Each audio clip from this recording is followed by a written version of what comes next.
gonna have any fights this week? Oh man, we gotta have some fights.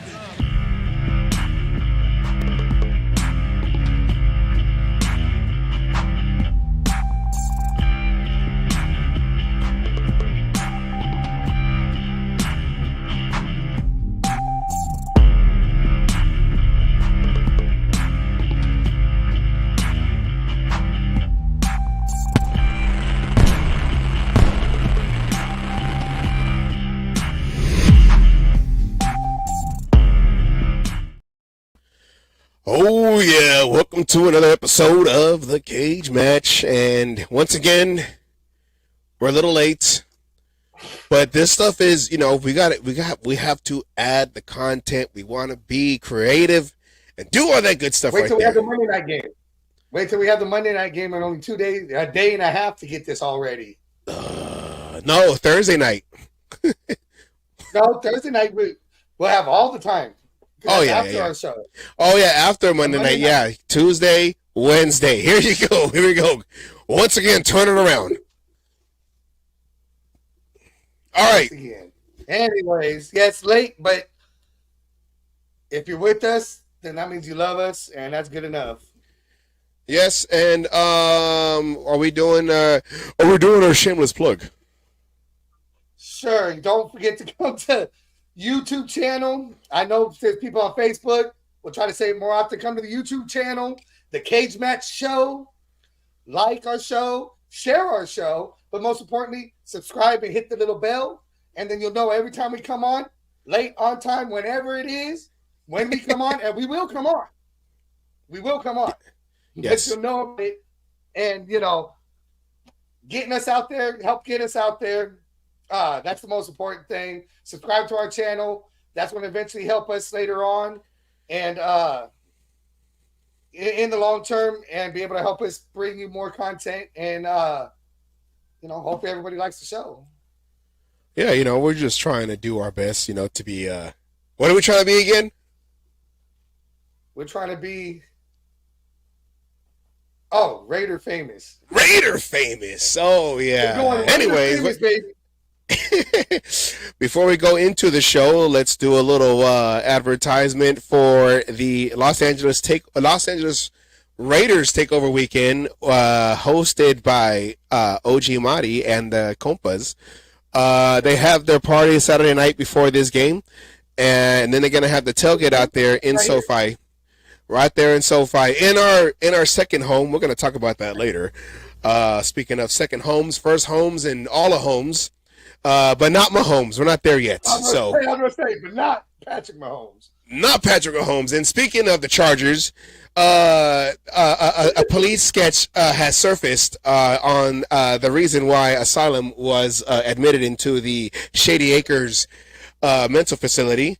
As you can see, it says right there that he had told a San Diego fan, because back then it was San Diego, that this is what a diehard Charger looks like. And here was a police sketch that we found.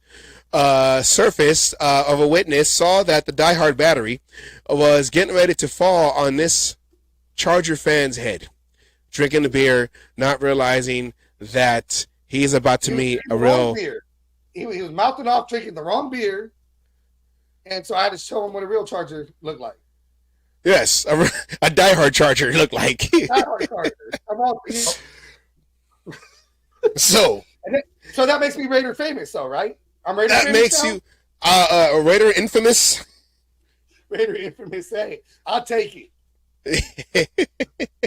But you know what? So the inner Alzado came out, and I just couldn't take it anymore. I had to show him. It's amazing what you can sneak into the game with a straitjacket. Yeah. I mean, if there's a way, to get yourself mentally incarcerated, that's one way to go. Oh yeah, hey, I have fun. I get some nice meds sometimes. You know what I mean? Yeah. There's some days I feel real good. Other days, not so well. The padded cell's fun. I don't have to work for a living. Oh no, bouncing around. Do they make mental license plates where you are being held at? No, we don't. We don't make the license plate. They don't allow us with sharp objects. With sharp objects. You know, and places where you know smash fingers. You know, they don't trust us with much. I mean, you know, and they have you over there in Chiefs Kingdom territory, so I would be going crazy too. They thought it might help and everything, but they don't realize it. You know, Alzado comes out a little bit more out here than it does back home. Well, yeah. And speaking of going crazy, this team that we root for, these Raiders, this week 3 loss to the Steelers on Sunday night, nationally televised. I mean, we waited all Sunday for this game. All Sunday. Watched all kinds of games. Watched people get hurt. Watched, you know, blowouts. We watched. Shout out to Denver. We watched close games. We watched some good games. All waiting for one game.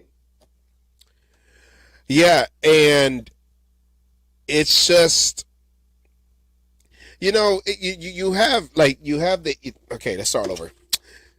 McDaniels is supposed to be this offensive. Well, yeah. Well, McDaniels is supposed to be this offensive. We talked about this last week. This offensive guru, this guy that's supposed to, you know, he helped. Genius. Yeah, the genius. He helped with Tom Brady's career, even though Tom Brady had won a Super Bowl before McDaniels under Charlie Weiss as the offensive coordinator. And so one after in Tampa Bay. And one after in Tampa Bay. Yeah. So I mean, you know, some of the plays that we see, it's just like how like we're not even getting paid millions of dollars to coach a team. We're like you know, all our keys to the game the last 2 weeks, we were right on like we were right there. Dead on net. Dead on. That's why they got to share our shit. Help get it out to the Raiders. And somebody on the Raiders got to see this shit, and maybe we'll take notes. Maybe we're going to call and be able to be consultants for the team. How should we, you know, what do we need to do to win this game? And then maybe then they'll listen to us. Yeah, I mean, you got some big games coming up. We, of course, we got the Chargers game where we're going to talk about in this show. We have, like you just said, the Monday night game. Green Bay's coming in. That was Devontae Adams' former team. And then you have New England. That's going to be a matchup between coaches. Who squeaked out a win. Yeah. All due to an injury by, you know, a quarterback that not many Raider fans, well, I don't want to say not many, let me rephrase that Raider Nation is split on, with Derek Carr going out and then they're not scoring no points and allowing Green Bay to come back and win that game. Yes. But, I mean, you know, with all these big games coming up, our keys to the game has been on point because they didn't follow the keys to the game that we provided for the last 3 weeks or the last 2 weeks because we won the first game, as you can see, but they didn't follow what we said, and we are in a 2-game losing streak. With that said, let's go into the highlights of the game. You know, they went the way the game went in the beginning. It was a defensive battle because he had between the two teams. Yeah, between the two teams, 3 and outs. And the defense in this game, our defense in this game, you know, they looked pretty good. They bounced back well after that Bills game. I think so. You know, there was some mistakes made. You know, and it happens. No teams want it. Well, that being said, taking that Miami game out of you know, no defense. You know, defense is going to give up plays here or there. It happens. Yeah, it happens. But I think this defense definitely stepped up and took that Bills loss a little personal, and we had some key players. I don't know if we're talking about it yet or later. We had some key players to step up and help. Gave Max Crosby a little bit of help there. We had Jenkins, Rochelle. They had some key things. Diablo seems to be stepping up all season. There's some key misses. Jacorian Bennett had a better game. I think this was his best game out of the three. Yeah. He's growing. He's growing as a rookie. He's growing. He's growing. Max Crosby got a sack. There was pressure on what the hell's that quarterback? Kenny Pickett. Not Wilson Pickett, but Kenny Pickett. Him just sitting in the pocket and just picking us apart. They got off the field when they needed to. Pickett picking us apart. Pickett, yeah, there you go. Held them to field goals for most of the damn game. They scored 2 touchdowns? The rest were field goals. Yeah. And that's what a defense is supposed to do. If the defense can get away with only allowing 3 points, that gives the offense a better chance of coming back and bettering, with 7. Yep. Exactly. 20 they put up 23 points. Most teams could win when the other team's held to 23 points. Yeah, there goes a Hunter sighting right there, Hunter Renfrow. Oh, wow, he played. I must have. And look, he got a first down too. They should try to use him more. It wasn't a third and Renfrow moment though. I know. A little premature there. Hey, but you know what? Sometimes that's okay. It happens. Yeah, offsides. Oh no, that's false start. But you saw on the highlights you saw earlier, Davante Adams had a I don't want to say it wasn't a career game because he's had higher yards and higher catches, but he was the main target in this game. And Jacoby Myers, you saw him. He bounced back well after the missing game with the concussion. After missing a game, yeah. Both Adams and Myers had, I'll say, great games. They did what they had to do. Towards the end, Josh Jacobs started breaking off 10-yard runs, started going. Now, I know we'll talk about this a little bit later, but, whether that's because they had to step back and respect the passing game between Adams and Myers and allowed him to go, or maybe, just maybe there's that inkling of he's finally knocked off that rust and started to be Josh Jacobs. Maybe. Fingers crossed. 2022 Josh Jacobs? Not quite there yet. Not quite there yet. But it was good to see, Jacobs, breaking up those 10-yard runs, starting to be a little. He had what? We got the what's the highlights of that? We can bring it up, but I believe it was 62 yards. So it's better than -2. I'll tell you that much. Oh yeah. For the whole game, yeah. It's just, as we'll get into things, that there was other factors on, like I said, the defense did not lose this game for us. No, they kept them in. The defense kept us in a game. Are they a top 10 defense right now? No. Are they heading that way? We'll have to wait and see. But, Sunday's game was encouraging in that aspect. Yeah. It was definitely encouraging to see them do what they needed to do. Seeing Bennett starting to, maybe seeing why he's the starter. He had the stupid penalty with the pass interference. But, he had a couple of pass defense and, just he's not being rocked as a rookie. I give him credit on as much as he's being picked on. He's not letting it get to his head. So in this game, Garoppolo did throw for 324 yards because he threw a lot to Davante Adams and to Jacoby Myers, which seemed like his only two targets. Of those yards was 172 was to Davante Adams. Yes. Mayer had 85. And Jacoby and Jacobs, he was involved in the passing game. It seems like this year, starting this year, that he is being more. He's been more involved in the passing game. He's actually been succeeding a little more in the passing game than he has in the running game, which is, the opposite of what's been going his last 4 seasons.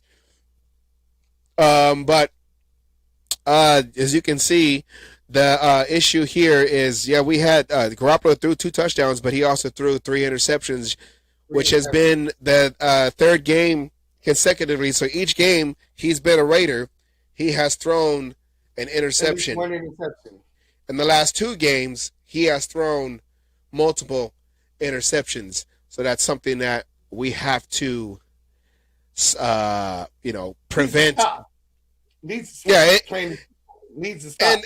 And it's not like, he tried to throw it into a window and the DB just made a great play. That was that first interception.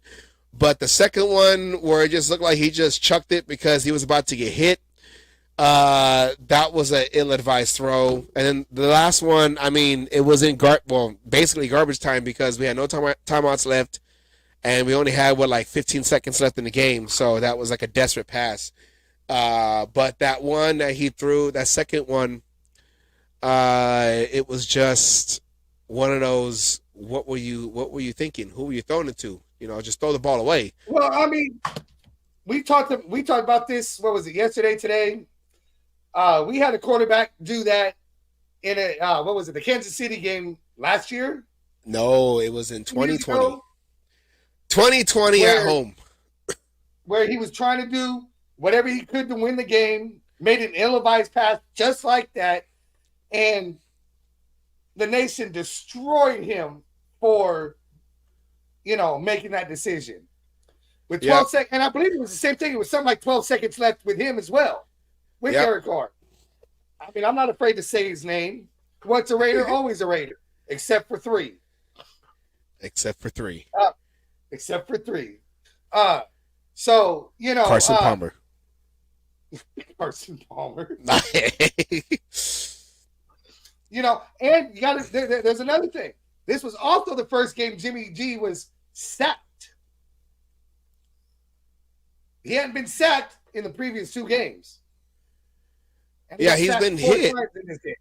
He's been hit, but he got And one of those was the ugly, folded in half kind of a sack. I know, he looked like an old picnic chair. Just the wind caught into him and it just kind of fell over. So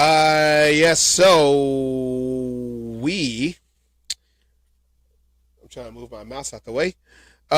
We gave up right there. The turnover game, we lost 3 interceptions. We've been losing that all 3 games. Yep. Total plays, we had more plays. Time of possession was pretty much even. Pretty equal. Yeah, we had a lot of total yards, passing yards, but once again, our rushing yards is still under 100 in the total in the game. We looked good. We looked good at times during this game, but it's just the turnovers we got to stop having, and we just gotta get turnovers. That's the thing. We gotta get because there was a drop pick 6 from Marcus Peters. He jumped that route, and if he would have had his hands on that ball, he would have just ran right in. Untouched. He would have gone untouched. Yeah, they wouldn't even have tried to go after him, because that's how open that lane was for him that field was for him to take. And he dropped it on the side, like he was right in the sideline. The whole sideline jumped, and he even knew that was not saying that could have been the difference, but it could have been the difference, because they punted after that. The Steelers didn't do anything after that, given a second chance. Basically, they ended up punting the ball. But I thought they got a field goal. But no. Either way. No, on that one, they ended up punting on that series. That series ended with Max Crosby getting a sack and forcing them to punt. But yeah, so they need to create turnovers on defense and stop giving away the ball on offense. So let's go into what coach had to say after the game. One hundo. Hold on, I get that. Where the fuck did it go? Consideration. Found it. Sorry, my bad. Yeah. Going for it. We going. What was the thought process? Yeah, of course. I mean, I thought we, you have two choices there. You try to make it a 5-point game where you have an opportunity to win it with a touchdown if you get the ball back, or you try to, go for it there. And then if you happen to convert, then you got to make the 2-point conversion, all the rest of it. So, just as are the decisions you got to make. I thought we did a decent job of putting ourselves in third down there the next series with the defense to try to have a play to get off the field, and we didn't handle that play very well. Josh, you're down 16 and over 6 minutes to go. You're huddling. Your team's walking to the line of scrimmage. There didn't seem to be a sense of urgency with the clock at all. So with that situation, you decide to kick the field goal with one of the most highly paid offenses in your quarterback. Can you talk about the clock management there, please? Yeah, I mean, when the score was what it was, we needed multiple possessions to go. We needed to do the right thing with multiple possessions. So, whether we were mixing in the tempo, we were mixing in, huddling, trying to still stay with some of the runs, in the second half there in the fourth quarter where they're playing split safety defense and trying to really take away Devontae and Jacoby and some of the receiver play. And that's when, Josh hit a couple of the runs there in the fourth quarter. So, just trying to do the right thing, trying to be productive as best we can. And like I said, mixing in the tempo as we went. Say to your teammates after a game like that? I haven't said anything. Sometimes you need some time to process and figure out what exactly to say. So, we heard from Coach and we had a few conversations individually, but it's tough because this is a really good team. We have a lot of potential. I would say that you're not a good team until you prove it. But this team has some potential. We got the players. We just got to figure out how to play together on both sides of the ball and stop putting ourselves in such tough to overcome positions. And we had way too many of those today. And whether it's penalties or sacks or we didn't make the play outside, whatever it was, got to take care of the ball. And it's just that's not how we look at all these analytics and all these things. Teams that have won with the the turnover battle and all these things, and they don't mean shit until you go out there and you play ball. And we're having a tough time consistently doing that right now. And I don't want to act like it's all crazy. It's week 3, but I don't got time to wait around. And it's not a personal thing. I mean, it is a personal thing, but it ain't just about me. But I mean, it's not my mentality to sit here and try to take all season to figure it out. You use these early games like this to establish our identity, and we're not doing things the right way to establish a winning culture early in the season. So we got to do something to turn that around. All right. With that, let's go into the first question. Okay, all right. Take that. I'm trying to take that down. There you go. Who's to blame for this loss? The head coach or the QB? You want this one first? I'm going to say, I mean, it's all going to go, and we all know this, it's all going to point to one, and I know, let's start off, you can't really rely on the play at the end when you had 4 quarters to put points on the board. But when it comes down this is basically like a defensive game, it's all going down to the question that they had asked McDaniels, and it was about that 4th down. It was 4th and 4 or 4th and 5. 4th and 4. No, it was 4th and 4, but it was like on the 6 or some shit like that. We were on the 8th. We were on the 8-yard line, 8 yards away from the goal line, and he went for it. So on 4th, he went on 4th down, 4th and inches, and that was that pass, that first touchdown to Devontae. Then he went for another 4th down, and that was the pass that Jacoby Myers couldn't haul in. I believe that was one. And then and then there was another one that we had converted, but no, that was the one that we dropped. But then on that particular play with Twice how many? in the same series, he goes Yeah. for a field goal. Yeah, so we had the field goal, and the field goal was good, but because of the penalty of trying to push the Leverage. center, or Leverage. The technical leverage, call is leverage. we got automatic first down and 15 yards on that, and I know that also burned some time on the clock, but at that moment there is a higher chance of us losing that game before that play was called when he decided to go for the field goal. So why not go for the fourth down? It's like not trying to say that we're already going to lose, but there was a higher probability and possibility that we were going to lose that game. So, and we're in Vegas, just take the chance and and just go for the fourth. Okay, well, what I've heard a lot of people bitch about this, about this, and all of it saying to go for it. But the one thing missing, and in all this, which ended up killing us, even if you miss the fourth down, they're on the 8-yard line. The play calling changes when you're on the 8-yard line of your own side of the field. Yes. You're either running the ball to try to give yourself space, or, it's a total different play calling. So it's to your benefit, even if you miss it, you force them to punt the ball, which the defense was doing, and then you got better field position to come down and tie the game. And you'll still probably have the 2-minute warning stoppage while you're on offense, because you stopped them from back then. They were going to have to run the ball, like you said, away from their goal line to have more room. They don't want to get sacked near the goal line, get safety, whatever like that. So, and that was what they asked them. Like, you won on fourth down. There are other times during the game when it counted, just go for it. There was a higher chance of us losing that game. So we had nothing. It's like we had a higher chance to lose, so there was nothing to lose. Just go for it. There was enough time that even if you miss it, your defense, and you saw that the defense in this game was making plays. They were getting pushed up the middle. They were stopping guys behind the line of scrimmage. So, those quick stoppages, timeout, quick stoppage. The quick stop behind the line of scrimmage, timeout. You had time. But all of a sudden, I know people want to say we didn't do it when we got the field goal, kicked it off, and they got that first down.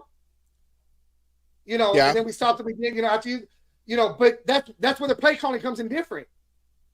Yeah, they can not calling those same plays, making that third and short, and being able to get that first down, and then we force the punt after that.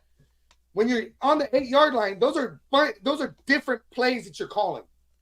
Yeah. So like how many? You can't say they would have got the first time. They would have done this because the plays that they would have had to call, our defense could have stopped them. We could have done it, more time on the clock, and then had a better chance than 12 seconds to try to go and tie the game. Or win the game because we kicked the fucking field goal. Yeah, and how many times have you seen just in NFL games in general? Towards the end of the game, even though the team that has the leverage of winning, they get pinned in their end zone, close to their end zone, it's a quick 3 and out. Mm-hmm. Exactly. Because the play calling, you're limited on your play calling in that, you're either forced to go big and deep, or you're running the ball to give some space for your punter. Yeah. And the thing is, you have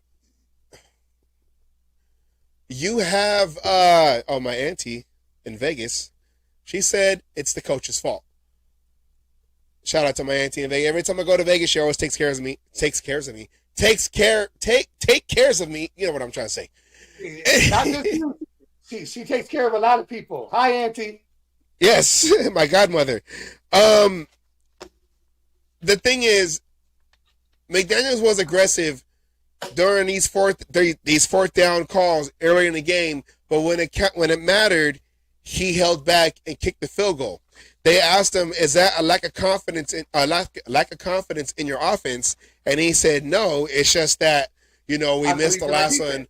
Yeah, well, yeah, and we missed the last conversion, so we thought we'd go for it. We have to go and score again later on, anyways. But that's not Yeah, necessarily true. That's in overtime though. You go Yeah. for it overtime. Yeah, well, we have a You whole give new your team a quarter. chance to win if you go for it. Yeah, if you go for it and you tie it, then the game is tied. You don't necessarily have to score, before regulation is over. You have overtime. And look at it like this. Let's say you get the touchdown to tie the game at any point. Whether we got the fourth down, we get the ball back, go down, we get the touchdown to tie the game. The 2-point conversion ties the game. Which one Yes. is easier to get to win a game? A touchdown or a field goal? A field goal is easier to get, but when you're right there at the end zone, you're right there, in the red zone near the goal line, just take the shot. Take the shot and probably because he's only throwing it to two, so there you go. So the quarterback was only throwing it to two guys anyways. If it wasn't Jacoby Myers or Devontae Adams, I mean, he might have gone to Josh Jacobs, but I don't know. I don't know. It's just weird, or it's just like what was the thinking process? Because he's not going to say it. He's not going to say it. But I'm just, I know we had the 3. Well, before then it was 2 interceptions. I know we had the 2 interceptions, but take the chance. You brought your guy in here.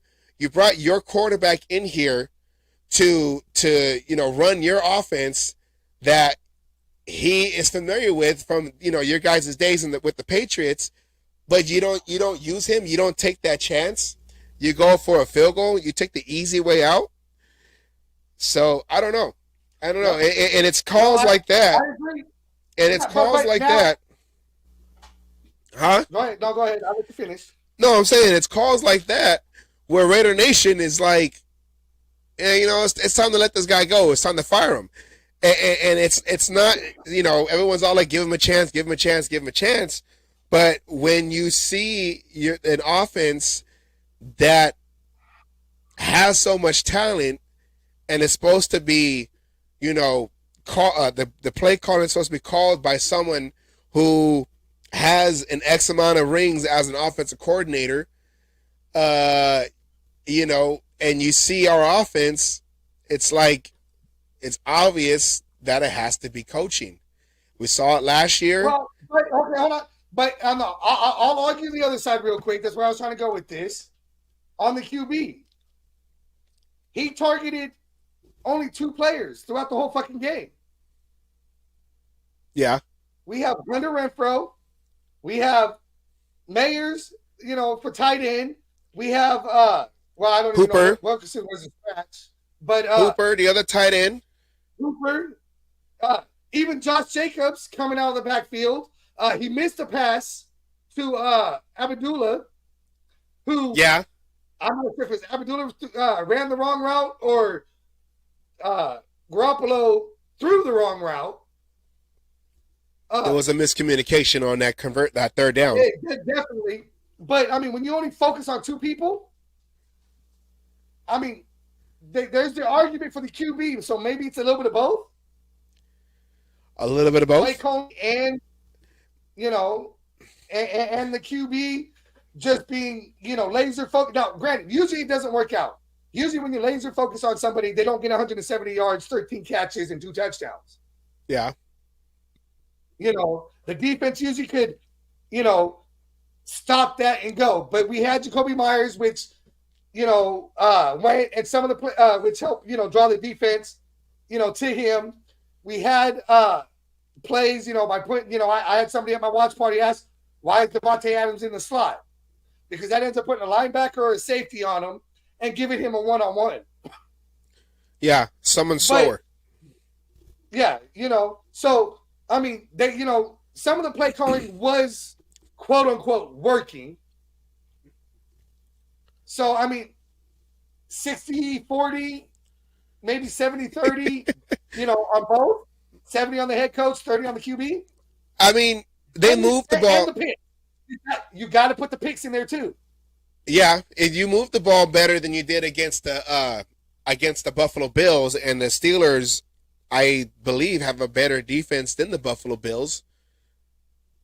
Well, they score more points on their defense, but I don't know. You have a quarterback. I don't know if it's let's keep throwing it to Vontae to keep him happy, but if you're in trouble, throw it. Happy. I don't think it was to keep him happy. I don't think it was throwing to Devontae to keep him happy. I'm not saying that. I'm saying is what is the mentality for them? Are they trying to just throw it? Or let's keep him involved, keep him happy. So if we're losing, at least he's getting stats, or and then have Jacoby Myers as your safety blanket just in case he's not open. Because I don't know, like there was a lot of times in this game where he had an eternity back there, throwing scanning the field. The offensive line, pass blocking wise, against I know T.J. Watt had 1 or 2 sacks, but I mean he only had the one. He only had the one. He had the one. I know he had a lot of pressures, but he had some pressures. He was disruptive at times, but we had 4 sacks total. Yeah, we did. But some of those were coverage sacks. Yeah, because he had too much time, and the receivers were covered, and instead of taking off and running the ball like he did earlier, what was it against Broncos? Yeah, where he would take off. He had a few runs, to help go. He saw it, nothing was there. Take that open yardage. If they're going to give you 5 yards to your quarterback, who's not a mobile quarterback to begin with, fucking take it. Yeah, and Aaron Rodgers could have taken that shit with the torn Achilles. Too soon? No. Maybe just a little. I mean, it's just weird. Like, he had all the time in the world. You couldn't find that pass to Abdullah. He had all the time in the world, and through that miscommunication, he threw it to the outside. Yeah, and Abdullah was going to the inside. He was going to the sideline, and he threw it as if he was going to continue going up the field. He was going up the field, and he threw it to the sideline. Oh well, I'm half lexic on my mom's side, okay. and then granted, it was a catch, but that throw to Jacoby Myers, there was 4 fucking Steelers in the vicinity. 3 of them had a chance at the ball. Yeah. You got lucky with that catch. Well, and that's what I'm saying. It's like you had all these, you had all this time, and then, like I said, the offensive line did very well against that defense, that pass rush. I think there was a couple times where Illuminor had T.J. Watt one-on-one blocking him a few times, and he held him back. So he had all the time in the world. That second interception he threw, he had forever back there, and he just he tossed it when they were finally coming in. So I don't know. I don't know if Garoppolo is getting antsy back there, especially after getting hit a couple times, especially at the end of the second quarter when he got folded, because when he came back into the third quarter, he got sacked right away. So, I don't know what's going on. If Garoppolo has the tunnel vision, like if this guy open and this other guy open, I'm gonna just throw it. I don't know. I don't know what's going on, but I think I want to say it's more coaching, because the coach has to put you. That's like 70-30. Yeah. 70 on the coaching. I know they say coaches coach and players play, but coaches have to put you in situations for plays and the players to succeed. You also have those coaches, and this was I heard this comment on Captain's show about Carr plenty of times last year, said, I'm only throwing the ball where McDaniels tells me to. So you have those coaches that if you don't throw the ball to who they say, then there's an issue. Is that a possibility in there? Is McDaniels that kind of a coach? Do as I say? If not, I'm going to put you on the bench. and that's all gonna go back to where everyone talks about how he did in Denver, where he made a lot of guys in that locker room upset. It was the Cutler sending him out to Chicago, and the receiver Brandon, forgetting his last name, he was their star receiver. He's been on the Broncos for a while too. I know who you're talking about. Yeah, and then he ended up going to, I don't know if it was Miami, but he didn't like how McDaniels was running the team, and the way he called plays, and how he would push out superstars. And I don't know if all this ties into what Chandler Jones is going through. Him with the allegations that he or a hacker in his accounts have been saying, but it's just, I know we're only going into week 4. The newest thing is he said he was taken against his will. Yeah, but these things that, like, I just want to play football and they won't let me, this and that, and coming from him, who is a McDaniels guy from the Patriots. I don't know. We're only going into week 4, and it's just a weird start to this season. But with that, going into question number 2, with 3 straight games scoring less than 20 points, is this offense overhyped or is it underutilized? I guess I made you go first for our first one, so I guess I'll go. I think it's being underutilized. We were just talking about it earlier. When you're focusing on, what was it? Against the Bills, it was only Devontae Adams. They talked about getting Hunter Renfrow more involved. All right. Well, week 1, 0. Week 2, 1. 1 catch. Week 3, 2. Next week, okay. 3. Is that getting more involved? I mean, I think it's underutilized right now. We've seen the second stringers. I mean, preseason. You want to bring up preseason? Fine. In this shit. Yes, it was preseason. But in the end, we were putting up 30 fucking points. Yeah. So the play calling is effective when used right. Now, granted, we'll talk about this later. There was a certain quarterback being used when this happened who was using every available weapon he had on the field at that time. When you got tunnel vision and you only use Adams and Myers, you got 2 tight ends that got good hands. Where the fuck were they? One of them came up for the 2-point conversion, and that was it. Only pass thrown to him. Yeah. Only pass thrown to him. Renfrow, 3 passes, 2 catches. But Renfrow, since his rookie year, has done nothing but be productive. Yeah. You don't get a nickname 3rd and Renfrow.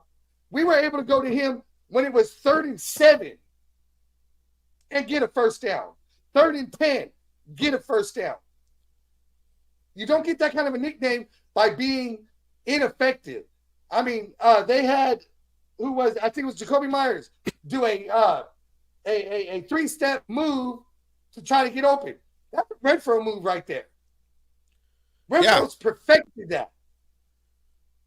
Renfrow has been known for breaking ankles with his shakes and moves and disses and that turnaround thing that he does after he catches the ball and makes that guy miss and gets that extra fucking 5 yards after the catch, 10 yards. Why are we utilizing him? Because he's not a McDaniels guy? Now you're talking conspiracy. Well, I get it's early in the season. We're only going into week 4. I'm not saying blow up the fucking team. I'm not doing anything like that. But we have weapons. I think we're underutilized. Now you talked about this before with Josh Jacobs. The run game helped open up the passing game. The passing game helps open up the run game. I think we saw a little bit of that there at the end of the Steelers game. We were able to pass the ball between the two, and Jacobs was all of a sudden pulling 10 yards of fucking run. He had two straight plays where he got 10 yards on the ground. He got first downs on the ground towards the end of the game in crunch time. It definitely helps. Now you add the other weapons we have. I like to see Jacobs start getting a little bit more, not necessarily feeding wise, but production wise, to help out. And if we're utilizing these weapons, I don't think we're overhyped yet. Not yet. Ask me this in 2 weeks, and I might have a different answer. The Raiders have one of the. Ask this question on week 8. Halfway through the season. Ask me. Oh, not even halfway, really. 17 games. Yeah. The Raiders have one of the highest paid offenses in the league. I believe it. Yeah, you have Devontae Adams, who is a top 5 receiver. Jacoby Myers. Top 3, maybe even. He's up there. Jacoby Myers is basically unknown, but getting this chance here with the Raiders, he's showing he could be right now a reliable number 2. Yep. Renfro has proved he can be a dynamic slot receiver. Up until last year with the injury, and this year being not utilized, he was probably the best slot receiver in the NFL. And then you have right there, just those 3 right there. You got to say, if we're utilizing them right, we have the best wide receiving core in the NFL. Yeah. And then you have a running back who was the rushing leader last year. You have a quarterback who has been to a Super Bowl and a couple NFC championship games. But the thing that doesn't make sense is McDaniels, the offense that he has developed playing or calling games for Brady, and everyone knows this, and everyone always goes back to this. The tight ends are always heavily utilized, and slot receivers heavily utilized. A lot of 2 tight end sets, where both of them will go out for passes, go out routes, and then because of this offense that McDaniels has developed, gave slot receivers top receiver money. Yeah, he had 2 of them. Yeah, he had Amendola, who I think is on the coaching staff. Oh, I guess that would be 3. Yeah, Wes Welker, and then there was another guy. That was another dude. Amendola is coaching on our team. Yeah. He was brought in, as we all thought when he got brought in, to help Hunter Renfro. Yeah, so and they are all, let's be real, they are all white dudes. They're all white dudes. So Hunter Renfro, who's a little white dude, should be getting like Amendola, like Welker, like that third one. I can't remember who the fuck the third one was now. I think he went to the Rams, right? Or was that Amendola? I think that was Amendola. They both, Amendola and the other guy, they look alike. They sound, their names, I don't know. I know there was a third one. I can't remember who it was. I can't remember who it was either. But we all thought last year, we were trying to, let's be honest, a lot of folks didn't really like the hire of McDaniels. But they said, okay, let's think about it. We have Renfro, who's a slot receiver. He could probably utilize him more and get him more opportunities to score, like how he did with those guys in New England. Get him more opportunities to get open. Yeah, you had Waller, who was a more of an athletic pass catching tight end. I know he wasn't like big, and he wasn't like big like Gronk or Aaron Hernandez, who can also block. He wasn't a blocking tight end. Waller was, but you would thought with the route running that they would find ways in this offense to get him more open. And I know Waller's a different situation because whether he was fully injured or not, he held himself out while he was recovering. That's a whole nother issue, topic, whatever. That's why they shipped him out to New York. Maybe Yeah. like another Jones thing. Who knows? Yeah, but I think I don't know. Yeah, there's a lot of names. There's a lot of big names on this offense, but they're not all being used. Renfro's not being used. Then their first round draft pick. No, not first round. Their what is he? He's their second round draft pick, second or third. Mayer. Second round draft pick. He's not being used. Better than Waller. Who's supposed to be better than Waller? And the thing is, in preseason, well, not preseason, but in mini camp and all that, in training camp, Renfro, there was a lot of high praise in Renfro coming back from an injured season. And Mayer. And Mayer was a surprise that they already had penciled him in as the starter. I mean, with Mayer doing so inactive, he was inactive last week. Mayer? No, Wilkerson. Who earned No, Wilkerson. No, Wilkerson was inactive. Wilkerson was inactive last week. Oh, this past game? Yeah. Yes, against the Steelers. Yeah. I believe so. I know you sent me that list. But yes. I think they're being underutilized because we haven't seen, and I don't know if that is because of the play calling or if that is because Garoppolo is focusing on his two main targets, which is Devontae Adams and what they're calling his safety blanket, Jacoby Myers. So they're being underutilized, and that's up to McDaniels. In New England, who was Brady's safety blanket? It was the tight ends. And if not the tight ends, it was the slots. The two positions we're not using. That we're not using.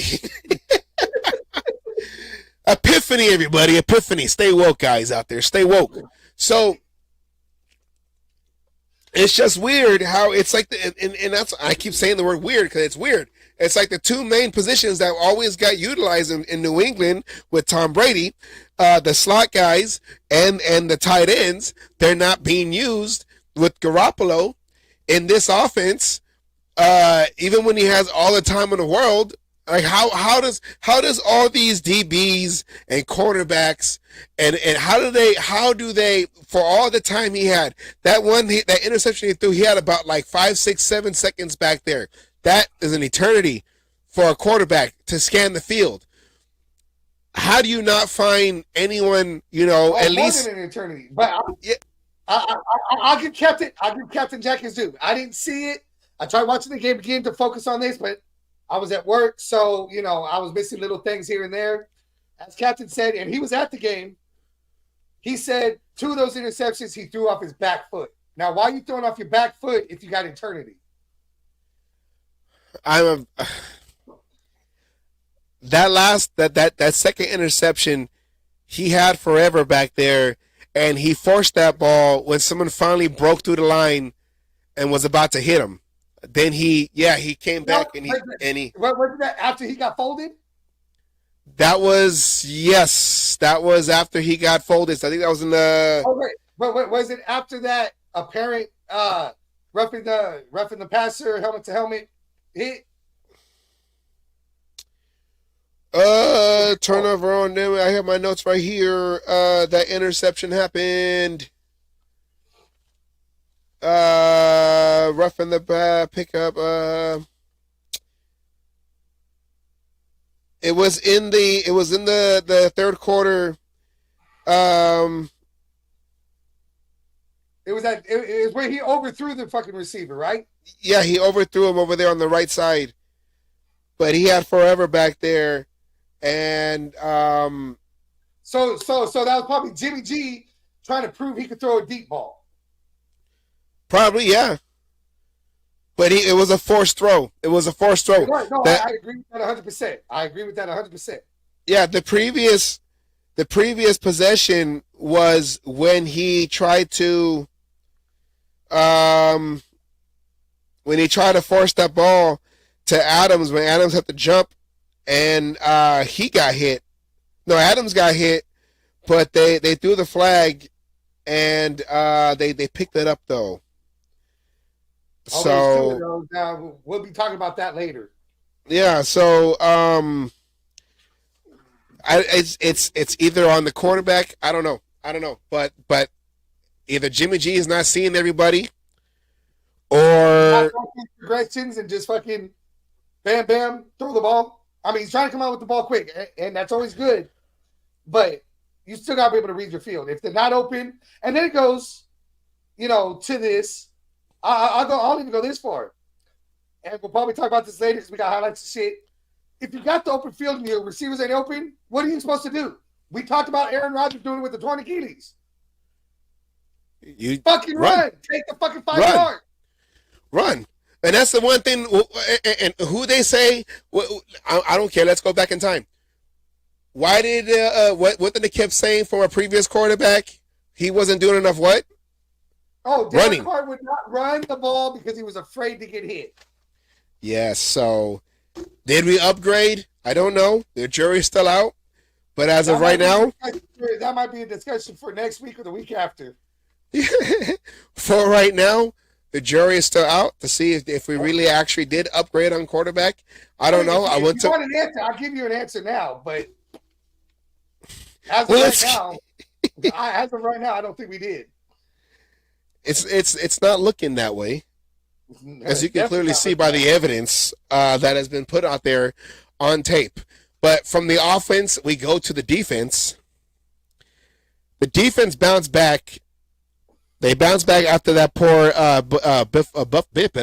Buffalo Bills game. I was thinking for you to say again, Jesus. Yeah, the Buffalo Bills, Buffalo Bills. But at the time they needed the most, which was that play right before the 2-minute warning, when the Steelers got that, it was like a little. We had the highlight on the game highlights, but with the defense bouncing back. I'm supposed to be doing something, aren't I? No. Well, we have the defensive stats. We can put the defensive stats up. Our highlights were limited because the powers that be tried to deter me from getting highlights. But don't worry, next week I'll have more highlights where we can go and focus on the certain plays that we want to talk about. But now we have to use our imagination. Going into question 3, the defense bounced back with a better performance against the Steelers. But at that one play, that questionable defensive play call, the way they lined up, and they gave up that first down, which made the clock go to 2-minute warning, and we had to use another timeout. Is Patrick Graham, in fact, the defense coordinator, is Patrick Graham the one that's really holding this defense back? You go ahead and answer that. I'm dealing with comments right now. I'm trying to get on those. So we got comments. We got viewers. We got comments. Shout out to Jason Hunter and shout out to my cousin Jasmine. Yeah. Thanks, Steeman. I'm trying to get to you right now. And Jazz, how you doing? Long time. One of the things that we noticed last year and a little bit this year is the lack of game management. I mean, game adjustments, especially like in halftime. They looked a little better this game. They moved Max Crosby around to try to get him more open, looks to rush. But it's just, I don't know. They'll play good, and then they play like they did against the Bills. Then they come back in this game and they hold them to field goals, which is what a good defense does. Hold them to at least field goals, at the most field goals, and not letting them allow touchdowns. They did have, like you see right there, they did allow a 72-yard pass to Calvin Austin, and that was just a blown coverage. Or actually, he outran, I think it was Peters and Epps when he got open for that catch, where they were just chasing him to the end zone. But I don't know. You look at the Bills game and you wonder if Max Crosby is getting double teamed and triple teamed, and quadruple team sometimes. Yeah, like do we not have any defensive schemes where they're, the defensive linemen, the defensive ends, like there's no other stunts, they're not doing any stunts. Where the D tackle will come out, like he'll come outward and then have Crosby basically cross over and come inside, like try to generate better pass rush, try to generate better ways to get them through the line. They're just going, man to man, like Max is gonna go against the tackle, and the D tackles are only gonna go against the guards in the center. Why can't we have any stunts? Do something creative. Make them move the offensive lineman around to make a hole for a linebacker to come in, and I agree with Demon King on this one here. Peters hasn't looked good, since the start. I've heard good things as him coaching, the rookies and helping out in that, but Peters has had penalties at the wrong times, a couple of them. That pick six, can't get any better thrown to yourself than that. Yeah. And he drops the ball. I didn't mean to interrupt, but I just wanted to go. I agree with I agree. I saw that a lot in the Denver game, and I saw a little bit of that in the Bills game where he looks like a half step off.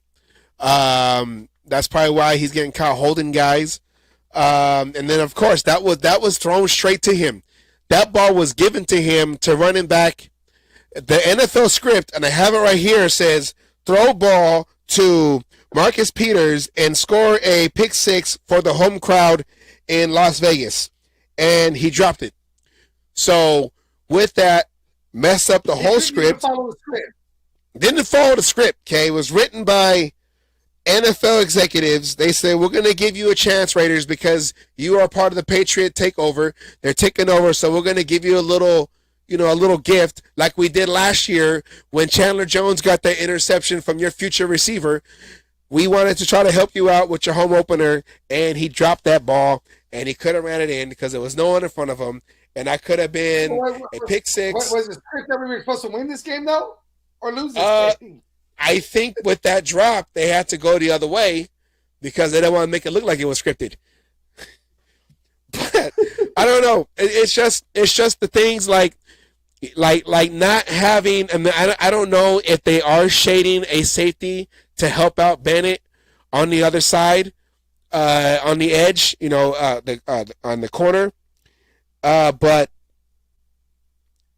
the last two, well, not too much this game, but the Bronco game and the Bills game, they left him alone on that island where he was getting targeted a lot, and he kept coming back. He didn't get discouraged, but at some point you got to have someone at least back there.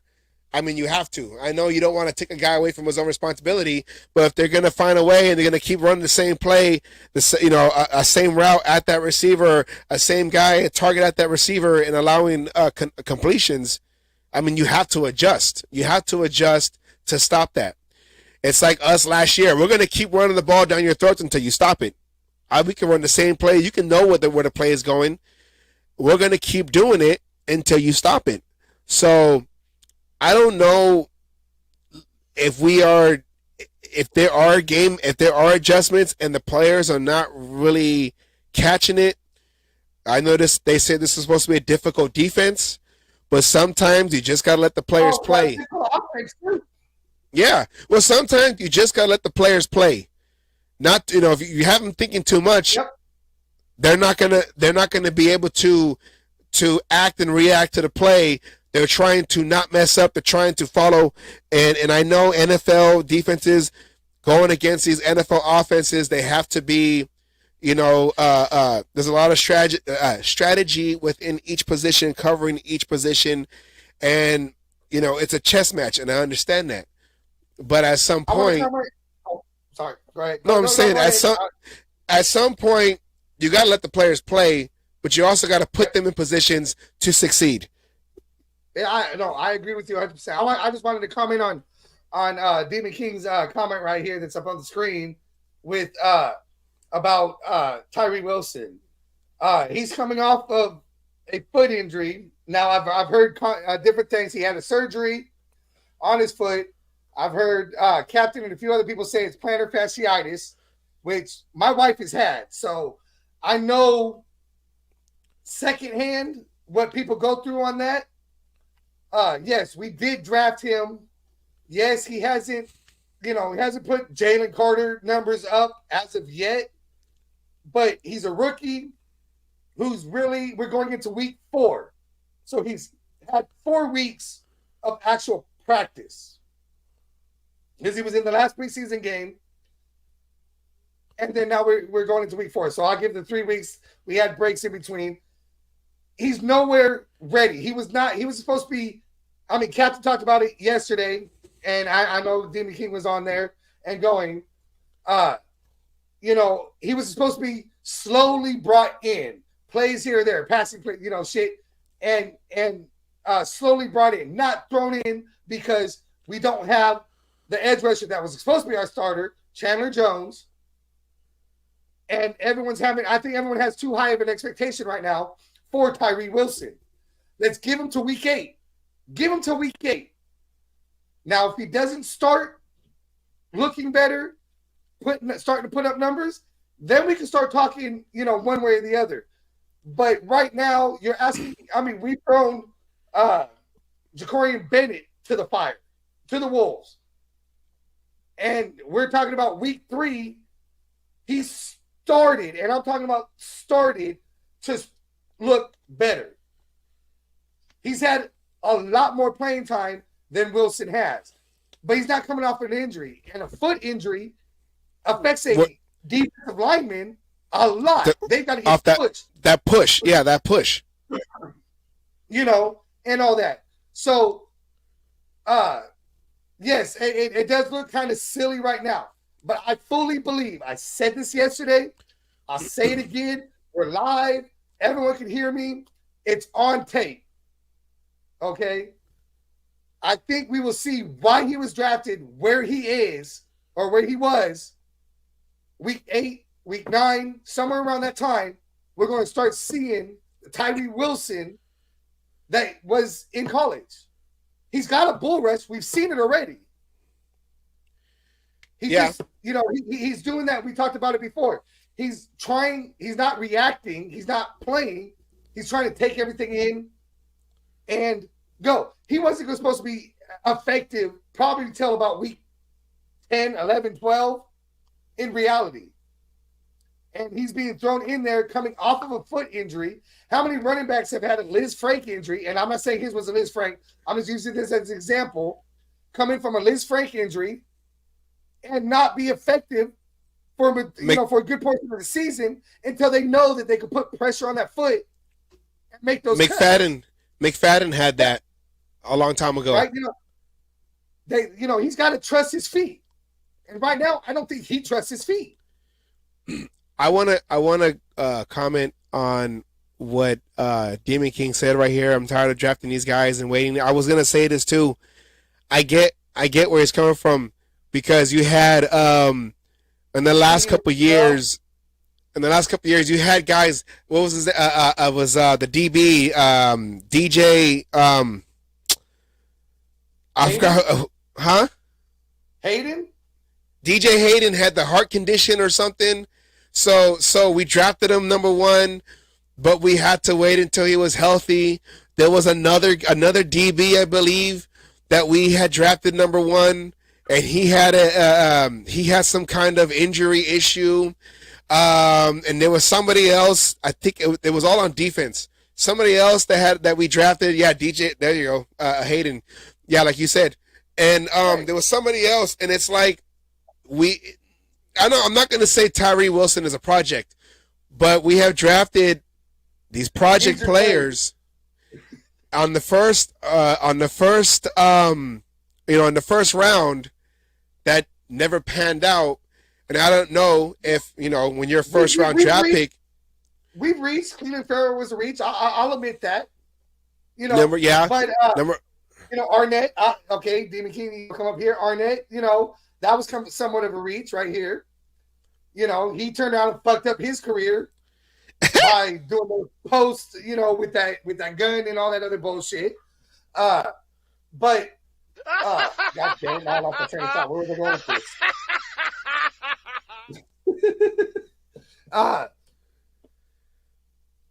Oh, son of a bitch! I lost where I was going with this. That Arnett. that all these first round draft picks didn't pan out because they were waiting for them to develop. But you know, the perception is if you were good enough for a team to use their first round draft pick, that clown safety Abram, that was I mean, hey, he tackled Jonathan Abram. He wanted to be the next Jack Tatum. He wanted to be the next Jack But Tatum. I mean, but that camera tower felt the wrath of Jonathan Abram. And then he ended up giving up that long pass to Kelsey on that game we talked about earlier in KC. But I know I wanted to bring up a point real quick. Okay. Everyone, I know everyone's pissed off. You know, we drafted Tyree. Jalen Carter was available. But what people don't realize, what made Jalen Carter drop so fucking far, he had off-field issues. And the same issues that we had dealt with our receiver the year before or 2 years before in you know his name, number 11. Ruggs, Henry Ruggs III. Hey, Ruggs made the team before he had his off-field issue, though. But I mean, in Vegas, where temptation, I don't know. You're a star athlete making a lot of money, and you never thought about taking an Uber home. You want to go and race. You want to go and race your car. He was just driving fucking hell. He had a car that could go fast, and he said, "I'm going to go fast." Yeah, you know, that was his inner Ricky Bobby. I want to go fast. But the point I'm trying to make with this was everyone's talking about Jalen Carter. Yes, he seems to be stepping up and being, you know, productive. But those off-field issues, if I remember correctly, before the draft, he had a court date and nobody knew what the hell was going to happen with them before the court date. So, do you draft a player that might not play for you, might have to spend time in jail? You know, whatever the situation was, the off-field issues, which we got the names here, Arnett, you know, Aldon Smith. We've already dealt with players who have had off-field issues. Who was our linebacker that we had drafted that didn't pan out from Alabama, I think? Rolando McClain. Rolando McClain. Yes. So, I mean, you deal with the foot issue and the potential, and as they thought, bring him in slow and ease him into this.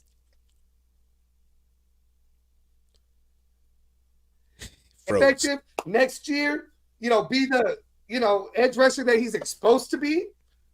Or do you go to Jalen Carter, who might play, might not? I mean, everything panned out for him. You know, it worked out. He obviously gets to play. He started week 1, you know, and all that. But, you know, we haven't had success when we've had players who have off-field issues. Yes, this is not the 1970 and it Raiders. Really started with Marcus Russell. I'm not even going to fucking lie on that one. Well, I get though, when you have a first round draft pick player, it's like you were selected that high by a team, you should be able to start. But I also know that, yeah, he's coming off of an injury with the foot, and I played offense and defensive line. You need that push off of that foot to drive the other lineman back. The plan was supposed to be, like you said, Chandler Jones and Max Crosby take him under his wing, take him under their wing, and bring him along, and then bring him in, probably like on passing downs, like third and long or whatever. Chandler Jones ends up doing whatever's going on right before, like days before the opening or the first week of the season, and that plan went out the window. Throw him out there, trial by fire, and it's. I'm sorry, that Demon King comment here. He fucked up that tower, bro. He did, but it's like a I want to say it's a lose-lose for him right now for Tyree, because that wasn't the plan. He was supposed to be brought along, but then he was forced in there, and I don't know, with him being a rookie and hearing the people out there saying, oh, he's a bust, we should have got this guy. I didn't really hear too many people saying we should have got Carter before we drafted Tyree Wilson. It's only after hindsight's 2020 saying, oh, we should have did this, we should have did that. And I get it, but it's a double-edged. I still feel Tyree Wilson is getting the shaft right now by a lot of Raiders fans, because I get it. He was drafted 7th. I get it. But he's a rookie. Yeah. Not, I mean, to the Jalen Carters, people, rookies that make a impact as quickly as we keep bringing up Jalen Carter, shit like that, those are generally generational talents. But yet the players that have, Cliff Branch for 2 years didn't do shit. Yeah. Biletnikoff didn't do shit. Now Stabler, I'm talking a defensive guy that we drafted that was, took some time. Howie Long. He wasn't disruptive in his first year. Yeah. It took time to learn the NFL. I get, what have you done for me today? That's the NFL. Yeah, but, and well, no, I was going to say, and then the going from playing college players, transitioning to the NFL, now you're playing the best of the best with the NFL. The game's faster. The game's more. Yep. There's more details. Yeah, there's more that you have to think about. More that you have to, There's all these little things that you didn't deal with in college because your talent was good enough in college. Now you got people who are just as talented or better. Max Crosby, his first year, he wasn't the fucking condor. He wasn't, he had some play, don't get me wrong, but it took him till, what was it, year 2, 3, when he got sober? Yeah. That he completely flipped the script, and now is forced to be double, triple, quadruple teamed. I mean, if you look at the Steelers game, he literally went across the whole offensive line, touched every goddamn offensive lineman, and still was in the face of Pickens when he threw the damn ball. But that wasn't Max in year 1. He had to learn what it took, what he had to do, how he had to train to get better. Yeah, but Max Crosby wasn't a high draft pick, so he was like under the radar, becoming a superstar. A 4th round draft pick, but still, that's what I never have high expectations for first rounders. Whether it's because I'm a Raiders fan and we have problems with our first round pick, we always have done better in later rounds. 3rd, 4th, I don't even go 3rd. 4th round and on is where we seem to find our players. It's when you're Khalil Mack. Yeah, well, when you're a first rounder, it's like a blessing and a curse. You're being seen as a top guy that a team will take a chance with their number 1 pick of all the talent that's out there in the draft, and you were picked number 1. It's a blessing, but at the same time, it's a curse if you don't live up to that title of a first round draft pick. And for rookies, for young guys coming in, it can either hurt you mentally, like Leatherwood, where he couldn't shake the bust. You know, he got let go from Chicago in the preseason, or it can help you. You know, kind of like that underdog mentality, and force you to want to do better. So Yeah. it's one of those things. But let's move on to the next one. Okay, I was gonna to say, close. we spent a lot of time on this one. Yeah, wait, why do you have Devontae Adams up there? I didn't do that.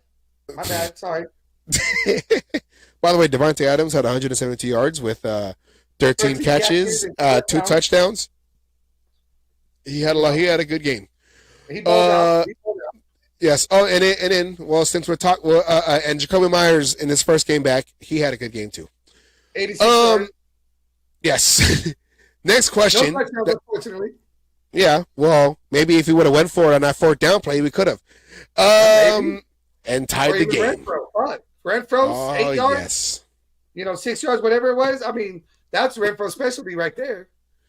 Well, let's criticize this. Let's criticize this game one last time before we move on.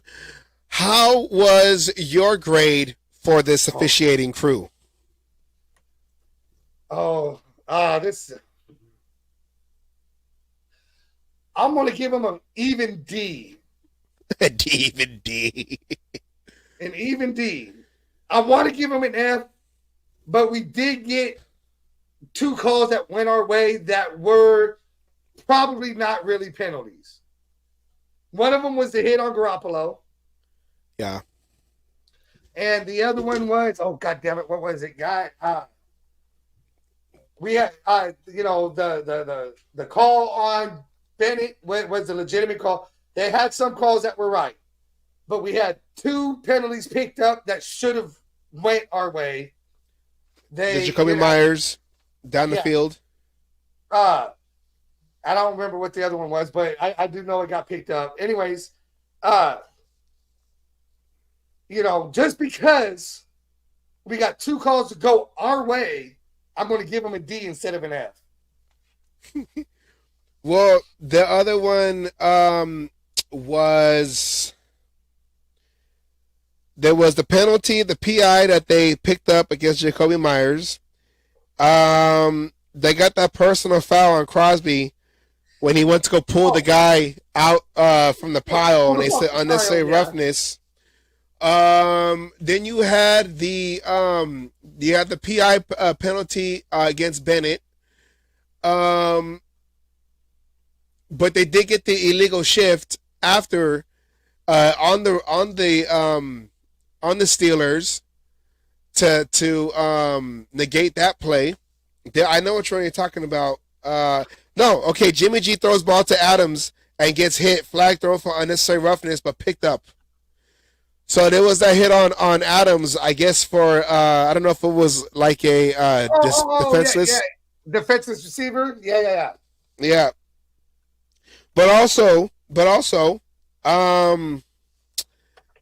also threw a flag that helped us on the it was that field goal. The field. Well, that was a legitimate though. That was legitimate. He pushed off the fucking center.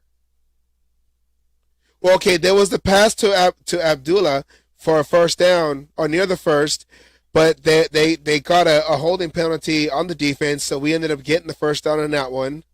Then they got the helmet to helmet against Jimmy G, so they threw the flag on that one.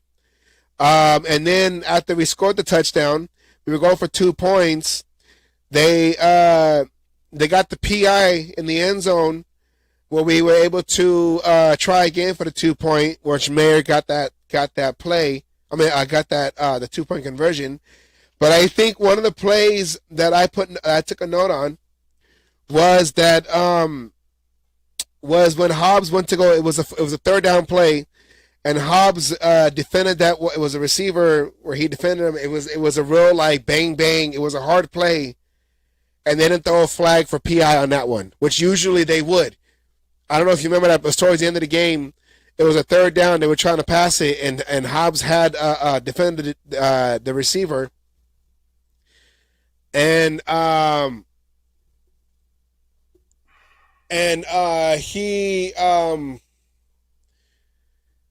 they didn't throw the flag on him on that one. So I'm not going to say they helped us. I'm not going to say they hurt us. So I'm going to go with the C, only because none of their calls really hurt us. And I noticed that in these last 3 games, we haven't got beat. Well, the Bills game, we got beat by the Bills, but we barely got by the Broncos. We got killed by the Bills. But in this game, I feel like the refs didn't hurt us. We beat us with the 3 interceptions, the drop pick 6, Yep. and the questionable calls from the coaches down the stretch. I completely agree with that. So I'll let this officiating crew go out with a C. I'm gonna give them a C. They give us some chances. They give them some chances to win, or to keep it competitive. We just couldn't capitalize on our own, on our own plays. I'm still waiting for a special package for this aspect of the show. Yes, I will get that out there. I swear, this weekend. If not tomorrow, Friday. I have it expedited too. So let's go on to we're gonna put this game away, and he asked name of show. Okay, let's go into the NFL scores. I'm over here trying to read all these comments and then trying to over here see the delay game. I'm trying to do the same thing. That's new for us, by the way. Just saying. So we might be not doing so well on this, but we're trying. All right, quick. We're gonna go like we always do, like Chris Berman. All right, boom, boom, boom. Okay, here we go. The Thursday night game. Giants. They looked decent, but they couldn't do nothing. I have Waller as a tight end on my fantasy, and 12 points. Niners beat the Giants. I actually have the Lions tight end. I picked him off of waivers, and thank you very much for that one. Well, it didn't work out for me. Niners beat the Giants 30-12 at home, of course. The Lions take care of the Falcons 28-6. I need his glasses. The Chargers barely get by, and we're going to play highlights of this game. The Chargers barely got by the Vikings. The Vikings, once again, Cousins, he's just like Garoppolo right now. He's a turnover machine. Everyone's favorite second team, the Saints, had a 17-0 lead going into the third quarter. Carr gets knocked out the game with a shoulder injury. Said it's not serious, but he got replaced by he got replaced by Jameis Winston, and they lose 18-17. Huh? The crab leg thief. Yeah. They lose to the Packers. The Packers score 18 unanswered to close out the game. Texans surprisingly beats the Jaguars 37-17. They handled the Jaguars. Whoever had money on that one, tell me how much you won, because no one was ever going to pick the Texans over the Jaguars. The Broncos, the Dolphins take care of the Broncos 70-20. This looks like my high school losing to the Dolphins. That is the definition of putting your foot on their throat and not letting up. Yeah, and I think I saw this. It was a joke on a cartoon, and I forgot what it was. And I think it was the Broncos versus the Dolphins, and you saw the horses drowning in the water because they can't swim. And I think this is what happened. If the Simpsons did it, then the Simpsons called this one out, Notre Dame type style. Dolphins beat the Broncos. The Simpsons are notorious for that, first of all. Exactly. The sad thing is horses do know how to swim, so this is even sadder. Well, not these horses. They're a mile high, and they went about 70,000 leagues under the sea with that one. The Browns take care of the Titans. I guess Watson started to look better. I don't know. No one cares about them. The Bills, of course, take care of the Commanders 37-3. So I guess the Bills are on a tear. we can't. I guess we can't be too upset because the Commanders were doing, pretty decently these last two games, the first two games going into this one, and they lose at home, 37-3. The Colts get past the Ravens. Nobody expected to see that. Exactly. 22-19. The Patriots edge out the Jets in a high-scoring baseball score, 15-10. That's the Red Sox. That's the Red Sox versus the Mets on that one, I believe. No, that would be the Yankees. No. I don't know. Hold on. What was the last game I just saw with the A's in Arizona? No, it wasn't Arizona. God damn it. Who's that? I can't remember. No big deal. Okay. The Seahawks come back. Oh, the Seahawks go and they beat the Panthers 37-27. The Chiefs took care of the Bears. The Bears are 0-3. And the Bears are okay. We're gonna go into the next game with the Cardinals beating the Cowboys, the worst team in the NFL being the Cardinals, but the Chiefs beat the second worst team in the NFL, being the Bears. Yeah. The Chiefs win. I mean, if they didn't win it by that score, I would have been, surprised. I mean, I expected that game to turn out the way it did. Now, Cardinals versus Cowboys, which I got to put a few Cowboys fans that I was talking a bunch of shit to. That one there hurts just almost as bad as that Dolphins Broncos game. Yeah, because you wasn't expecting this seems like a week. This seems like a week for underdogs, except for the Broncos and Dolphins. Dolphins have been slinging it these 3 weeks. But yeah, the Cowboys coming off, their DB Diggs out for the season, got hurt in practice. They lose 28-16. And of course, our game, Sunday Night Football, we lose 23-18. And in the two Monday night games, the doubleheader, the Eagles, I believe they stay undefeated. They win 25-11. And they ruined Baker's Mayfield's, Cinderella. Well, I mean, it can still be a Cinderella, but, nobody expected him to play as well as he was with the Bucks, coming in. And the Eagles kind of turned around and said, Baker, not today. Baker Mayfield, that Wish.com, Garden Minshew, whatever. And the Rams lose to the Bengals. The Bengals get their first victory. 19-16, low-scoring games. That is your NFL score for Week 3. And with those, we are now. Do you have the AFC West? We have fallen to second place because the Chiefs have more wins than us. Of course, this is basic math. But due to the fact that we are the only team. I don't know. You sure that's basic math? This is core math. With the way they teach in school nowadays. This is core math. Anymore. We fall to second place. We do have the edge on the Chargers because we are the only team in the division that has a division win against the Broncos in Week 1. And now we play our second. Huh? I'll take it. Now we're playing for second place right now. Yes. Possibly first place, depending on how the Chiefs do. But we won't go there. We're playing the Chargers. Right now, we're playing to stay alive. Staying alive. Sorry. John Travolta trying to stay alive, and we will be in our whites. So just like John Travolta in our white uniform, in our white slacks, or whatever it is. Okay, with that, let's go into. Let me put my banner up. Take that graphic down. We're gonna put the banner up. We're gonna go. Not that one. We're gonna go into Week 4. Oh, I put Week 3. See, we're trying to do some things here and whatever. Hey, wait till Monday comes around and see how many mistakes we got on that one. Wait. I'm gonna call timeout on this one. Can we audible? Okay, Week 4. Omaha, Week 4. Where does that Chargers? This is an away game, but it's really a home game. We'll talk about that later.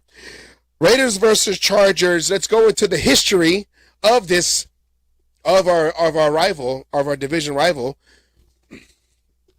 Do we want to go to history or the highlight? Yeah, history. History. I don't see history.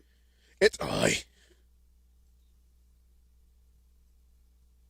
head to head. Sorry, head to head history.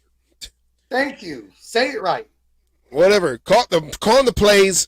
Just run the play I tell you to play. Okay, you throw it to the same receiver every play. My bad, Raiders. Coach. I get it right next play. I promise. Raiders Just don't and break me. Chargers. Don't break- Raiders and Chargers. The Chargers, the famous play that we all know and love, the Holy Roller, where Ken Stabler on the final play of the game, he gets hit. Oh no, I almost had it queued up. Sorry, my bad. Keep Well, going. the famous play that we all know in 1978 when Ken Stabler, the last play of the game, and it was in San Diego, it was in San Diego Stadium when they used to be called the San Diego Chargers, was about to get tackled, and he pretended to fumble the ball, and you can clearly see that it was like a forward push of the ball, and the ball rolls. Pete Banaszak jumps on the ball, but then he kind of pushes it forward, and the ball rolls and the rolls and the rolls, and then it ends up in the hands of the ghost Casper. He falls on the ball, touchdown Raiders, game is over. The chicken up in the third deck is spinning on the rails, falls over. We had this joke on one of Captain shows. The Chargers choked and their chicken died, so I guess they choked their chicken until the chicken died on that play. The Raiders win. It wasn't one of their greatest of seasons. They didn't do too well overall in that season, but the Raiders win 21-20, which of course changed the rule where you cannot you cannot advance a fumble. There you go. Banaszak jumps on it, and Dave Casper, or Banaszak throws the ball forward, and Dave Casper dives on it in the end zone. Game is over. And that is the Holy Roller. Be able to watch it all. We can watch it all. But this play right here, like I was saying, of course, like every big game that the Raiders have been, games with names, ends up becoming. We have the most, by the way. Huh? We have the most names with games with names. Yes, we have the most, and which made the NFL change the rule where you cannot forward a fumble. It's considered a dead ball right there.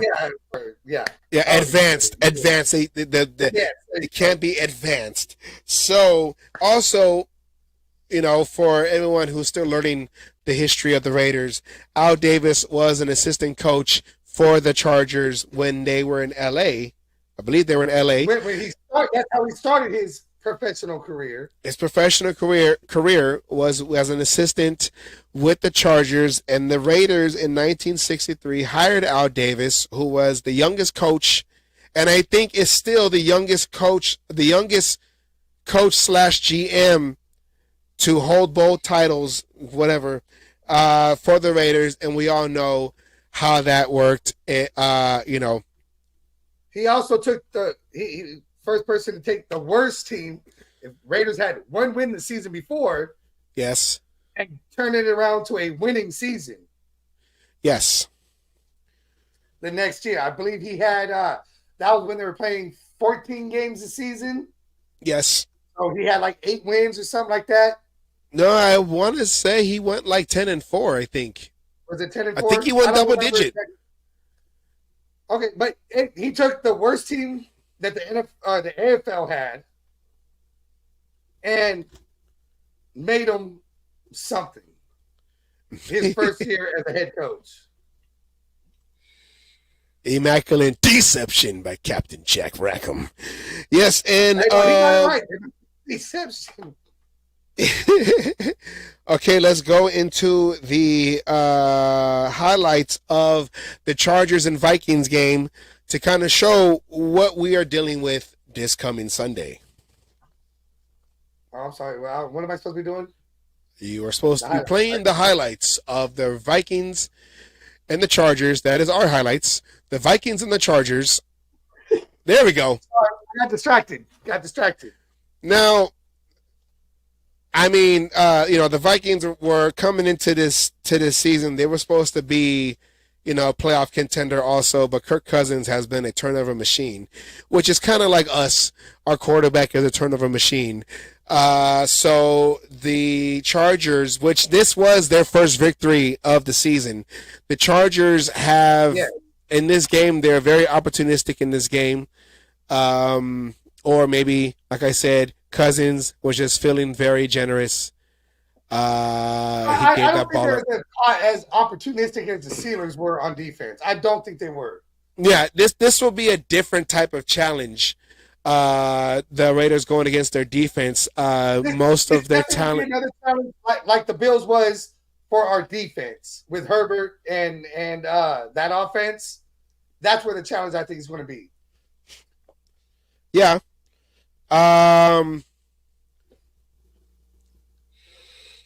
Wait, let me type this out. Yeah, we're not great at multitasking. Sorry, guys. I'm trying to. I got a new keyboard that's Bluetooth. I just haven't set it up. I'm trying to reach the keyboard and type. Anyways, yes. We're this is our first season, so we're just trying to get things going. Week by week. But yeah, as you can see, I mean, this was a sloppy game, back and forth, and the Chargers. I want to say they got lucky in taking this. One of my coworkers at my job, he's a Charger fan. I didn't know they existed though, so that was crazy. I didn't know Chargers fans existed. Chargers fans exist, and they're up here. So I don't know. He hasn't been introduced to the battery yet. He hasn't been baptized with the battery yet, no. But I like that one, baptized. He even though his team won, even though his team beat the Vikings, he was mad. He said, "We got lucky winning this game." They're not too high on their coach either. I guess he's aggressive at wrong times and he's conservative at wrong times, kind of like ours is. So, I mean, on your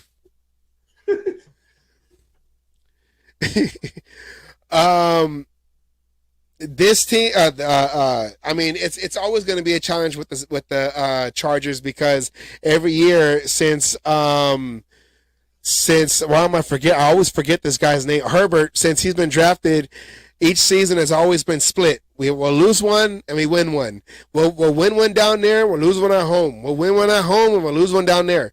So it's always been split. And Herbert got a big contract this year also. So. Yeah. Not saying there's pressure on him, but everyone is always, well, I don't know why this year they were picking the Broncos to go deep into the playoffs, but the Broncos? Yeah, everyone kept thinking the Broncos because they got Sean Payton, but the Steelers, the Chargers have also been in talks of Super Bowl contender and all that. So, but of course, in this, excuse me, I'm sorry. They just lost, what was it, their wide receiver for the season? Did they? They lost, Mike Williams, their wide receiver. Yes. I didn't go that far. Game. ACL. Yes. So, I mean, this game is, it's going to be important. Well, not important, but, we have Khalil Mack now back in the division, but he's playing for the Chargers. So we're going to go against Khalil Mack, everyone's favorite defensive end. Khalil Mack is not just, every time we play Khalil Mack, we've been able to contain him. He may have had a sack, going, it's kind of like TJ Watt. We have not allowed him to disrupt the game. Yeah, and I know we've always been able to contain him, especially with the Twinkie eating left tackle that wore your number before he went back to the Patriots. Hey, you know what? He did not do that number justice. We don't count that, he was on the team, but it's not. No, he didn't do the number justice. Does he also fall into the category of No, he doesn't quite fall there. He doesn't quite fall there, but we'll just call him and just go from there. Okay, let's run through this real quick, and then we're going to have a special guest come on. But let's go through this real quick. The offense of the Chargers beat the Vikings 28-24. Justin Herbert had 40 for 47 passing, 405 yards, which is pretty good, with 3 touchdowns. Who has them on fantasy? Because they got points for that one. Joshua Kelly got 11 carries for 12 yards. So if we can contain the run, right there is already taken care of. Keenan Allen, who's been their top receiver for many years, 18 receptions for 215 yards. That's crazy. He got sacked one time. No touchdowns, though. No touchdowns. That's just padding it in. Padding the stats. 1 sack allowed. The offense allowed 1 sack. They had a total of 475 yards in total offense, and their offense scored 28 points. Their defense allowed, though. Allowed 475 yards. That's big. The same. So basically, it's a push. They gained 475 and they gave away 475. 345 yards passing, 130 in rushing. So maybe we'll have a good game with the running game. Right here though, a key thing that kept them in the game: 1 interception and 1 fumble recovery. Oh no, that was their defense, huh? But still, no. Their defense, they got an interception and they got a fumble recovery. The defense did. They took away from the Vikings. They also sacked Cousins 4 times, and only allowed 4 third down conversions, and they allowed 24 points. The defense allowed 24 points allowed in this game. Okay. With that said, you've been struggling today. It's reading. It's all this. It's just maybe I'm a concussion protocol, but I don't know. Take this banner down real quick. Take this graphic. We're gonna go to the next question, and we will have somebody help us with this question. But with Jimmy G still in concussion protocol, see how I segue that over. If he can't go, should the rookie get the start over Hoyer? You want this one first or you want me first? No, I'm going to let you go first because I know you're going to throw back. So, okay. If he can't play, we know what we got with Hoyer. Hoyer is I wouldn't even call it a stopgap. Hoyer is a couple of plays, maybe a quarter, even all the way up to a half until, we get things figured out just to manage the game. In this case, yes, I think we start AOC 4, Aiden O'Connell. I got it. May the 4 be with you. May the 4 be with you. That's right. May the 4 be with you. We need to see what we got with O'Connell. Being that you keep hearing this draft is loaded with quarterbacks. If we have our quarterback with O'Connell, then we're able to draft a defensive player. I'm going to say defensive player on this one. High, whatever. But right now, instead of saying, instead of waiting until the season goes, if Jimmy's out, why not start the rookie, see what we have in a game against a division rival, which could be a good game. We can show, we'll show the highlights here a little bit. During preseason, a player that, God damn it, was spreading the ball around. If we end up with a quarterback controversy out there, I'm not going to argue. But let's see what the boy got. Everyone wants to say he only played against second, third, fourth stringers. It doesn't prove anything. So let's see what he's got. If Jimmy can't play, everyone's got us probably losing this game anyway. So let's see what O'Connell's got. I think controversy because we get the win and he throws for 400 yards and 4 touchdowns, then so fucking be it. I'll take it. This is funny because when I wrote when we came up with the question, of course everyone's gonna say put him in there, put the rookie in there. We're tired of seeing what Jimmy G can do. We can't do nothing. Let's put the rookie in, see what we got. Maybe a spark, whatever, this and that. Okay, whatever. Which I agree. Let's see what he has. But reading this question over again, and I had written 2 questions because we don't know if Jimmy G is it's still up in the air if he's going to play or not because he's still in concussion protocol. But McDaniel says that it is promising that he will pass protocol and be able to play. And I had this other question that was, if he is cleared, should they give him a week off just to kind of reset again and let the rookie play? And with like you said, it can cause a controversy. This is what Jimmy G was dealing with in San Francisco. You had the draft pick. He just went to Dallas. Trey, whatever his name is, Trey Lance. They drafted him, and they wanted to force him to start. He gets hurt. Garoppolo comes in, he gets hurt, Purdy comes in, takes over the season, and kind of left him, Garoppolo, pushed out, ended up to us.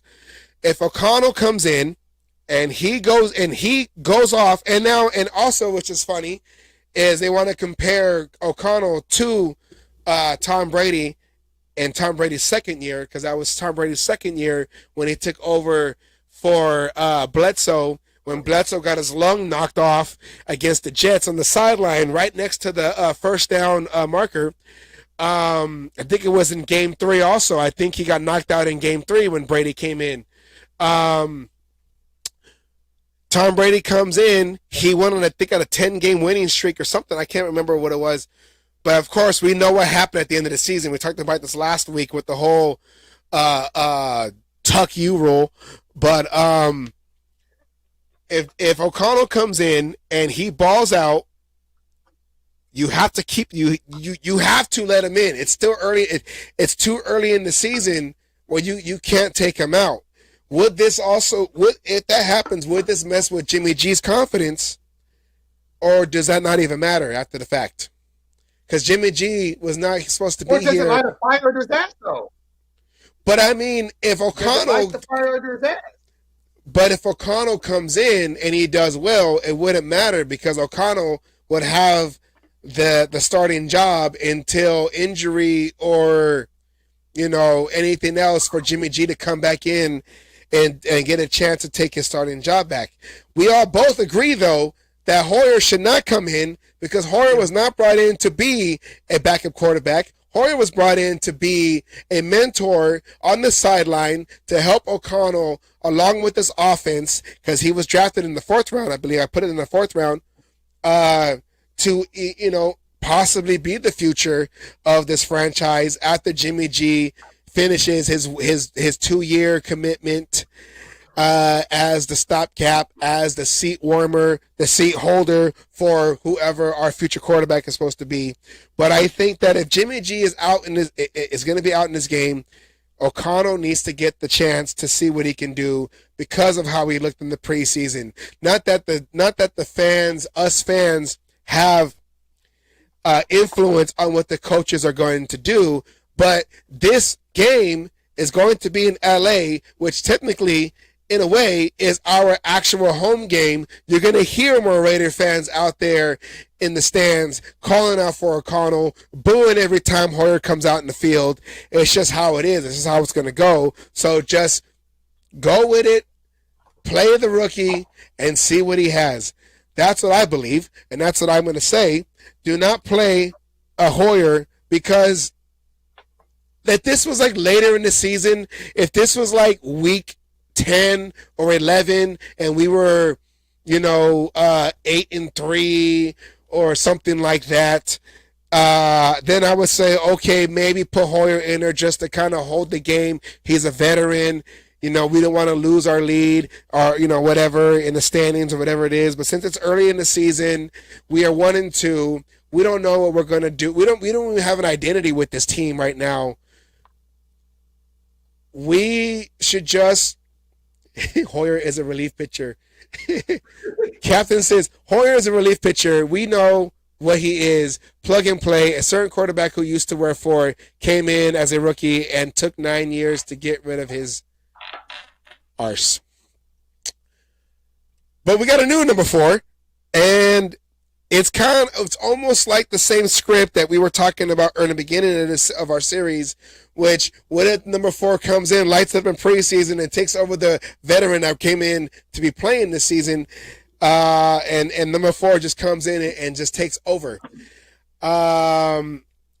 And my cousin says if you play the rookie, Devontae is asking for a trade at halftime. I don't know if you put in Hoyer.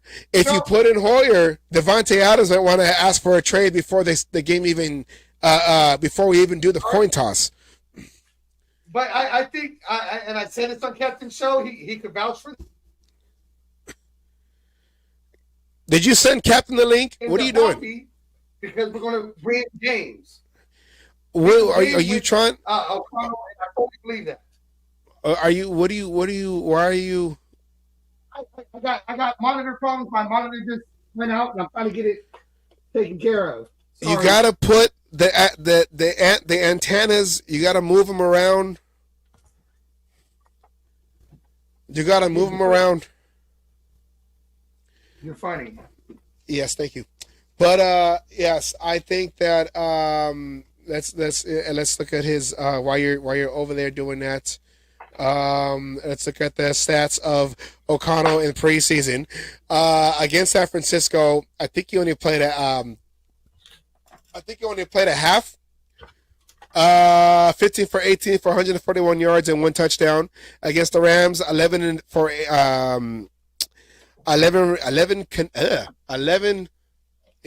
18. I can't talk today for some reason. I don't know why. 163 yards with 2 touchdowns. And then against Dallas, he had 178 yards of passing, but no touchdowns. Altogether, he had a total of 482 passing yards with 3 touchdown passes, no interceptions, and a quarterback rating of 108.4. Also, if you think about it, he also helped guys like Wilkerson get a roster spot in this on this team that pushed out Phillips, who ended up with the Broncos, and that number ended up going to Trey Tucker, number 11, the former number of, I always forget his name, Henry Ruggs III. So I say we just got to see what we got. And while you're over there trying to get your cable set up, I'm going to bring in an expert into this. Let's take this banner down. Speaking of relief pitchers, I need a closer in here. I'm going to bring in the closer. Wow, that hurts. I'm going to bring in the closer, Captain Jack Rackham. Captain Jack, good. How are you? I'm good. Yeah, you can hear me, right? Of course. Yes, I can. We can. Are we allowed to cuss on this show? Hell yeah. It's yes, and Hold on. Let's do a sound check. Can I get a Captain Jack R? Yeah! There we go in the cage match. We got Captain Jack Rackham coming into the ring. Oh yeah, I'm still right here. Coming to the ring, Captain Jack Rackham. Oh yeah. Thank you there, sir. I appreciate that promo. Asylum, what the fuck are you doing? I'm trying to get my damn monitor. My monitor just went out. I don't know if it's my cable or what. You got to be smarter than the equipment you're using, man. Hey, usually it'd be simple, but this one all of a sudden. Okay. I don't know what's going and actually, on. I will take the hit on this. I didn't realize that Asylum had sent me the link until you mentioned it. And I said, let me look. And I'm like, oh shit, he did. So I could have been in here a lot longer, but I apologize. But you were holding down the ship because the thoughts were there, and and you were reading what I put, and that's why when I went over to this, I actually had to mute the YouTube because I didn't want to have double sound. I can't stand when I have double sound going off. But I'm just saying, as I put in my note, a certain player who used to wear number 4, I won't say what his name is because I don't want to hear his name. Okay. He's no longer our quarterback. I can give a rat's ass what the hell certain person is doing. Really, I don't care. Until he signs, until he retires and signs a 1-day contract with the Raiders, if he is good for his word. And the way that he has said things in the past, you kind of wonder if he's good for his word. And I don't know, and I don't care. But the point is that Aiden O'Connell is a rookie that, yes, showed what he could do. Yes, it was against vanilla defenses, but you're gonna have to learn to live with them or die with them sooner rather than later. Okay, because you know what you got with Jimmy G. He's a relief pitcher. He's plug and play. He comes in. He doesn't need any practice. He knows what the hell's going on. He's stopgap at most. Okay, let him be the stopgap. The Chargers have got a good defense, although they haven't shown it in the past couple weeks. Okay, but I actually think that that's more of a Staley thing than anything, because Staley's the worst thing that's happened to that team in whatever, which is fantastic. Let them live and die with the guy that likes to punt. Or go for it on 4th and whatever on their 24-yard line. If it wasn't for their defensive back holding off and getting an interception against friggin' Cousins, they would have lost that game.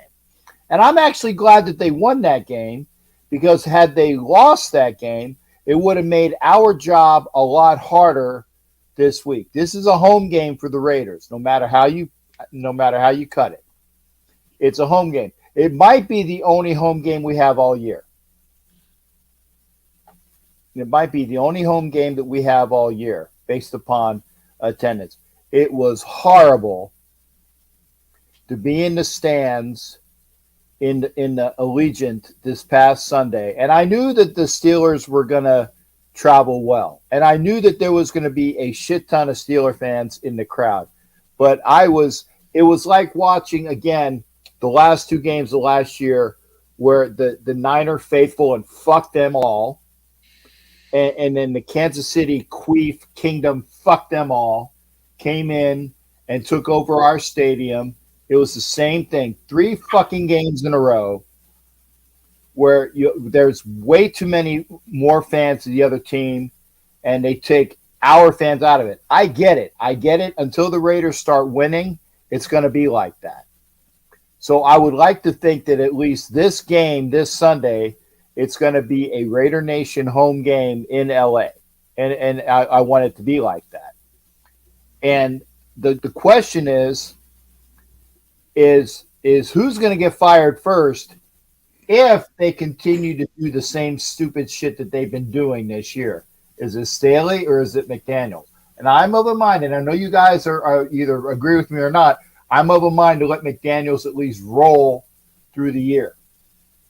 I don't think you have a choice. I think he's going to finish this year regardless. Right. And I think so as well, because here's the thing that people keep telling me is that we're still paying on Gruden's contract. Mm-hmm. Well, I disagree with that. I don't know if we are or not. I don't know for a fact.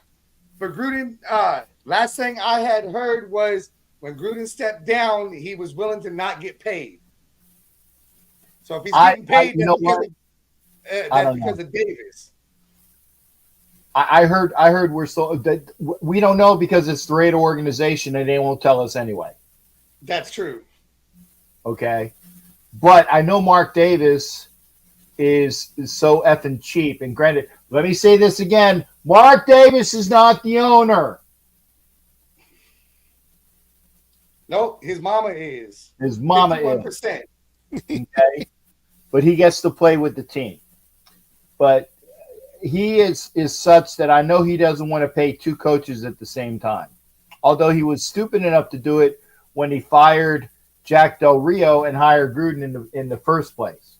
So he has a bad habit of paying two coaches at the same time for crappy performances. Yeah, especially after they gave Del Rio an extension that year. Last year, yeah. I honestly think McDaniels ain't on the hot seat till next year. I think so too, Asylum, but I'm going to tell you, if they continue, and it's on McDaniels, by the way, if they continue to do stupid, boneheaded fucking plays like they did by kicking a field goal when you take a minute off the clock and you're on the 4 fucking yard line, what's the worst that can happen? You turn it over on downs and you give it to them on the 4? Okay. We figured out it was like the 6 or 8. But like I said earlier, the play changing calls when they're that deep in their own territory. Yeah. They're not doing the plays that they did, that they got the first down and took all that time off the clock and left us with 12 seconds. We're getting the ball back with, maybe 2 minutes, under 2 minutes left, at best. And we actually have a chance to win the game and run a 2-minute drill that can be successful to tie the game. And as I said earlier, what's easier to get? A field goal to win the game or a touchdown to win the game? Field goal. Now, all I know is, and I'm going to ask a question to you and anybody who's out there watching. Has anybody seen a play action pass this year? If I did, not too often. I honestly don't recall seeing a play action pass. No. And that's what we talked about earlier about getting other players involved. Yeah, and that's you that's can't why. Focus on Adams. You can't focus on Jacoby Myers, and that's it. We got other players, play action, whatever you want to go. We got other players, Renfro, all of them, Myers, all of them who can contribute to the offense and put up 30 points, no problem. On paper, and of course, paper always looks great. We have the best best wide receiver core in the NFL with Adams, Myers, and Renfro. If we use them all, it proves our point. And what we were saying earlier is the two main positions that got a lot of action with the Patriots, the tight end and the slot receiver. We're not seeing any of that action with the Raiders because you throw it to a tight end. The tight end don't get a ball until like middle to late in the third, the earliest. And Renfro has 3 catches all season. On the year. Yes, he didn't get no targets in the first game.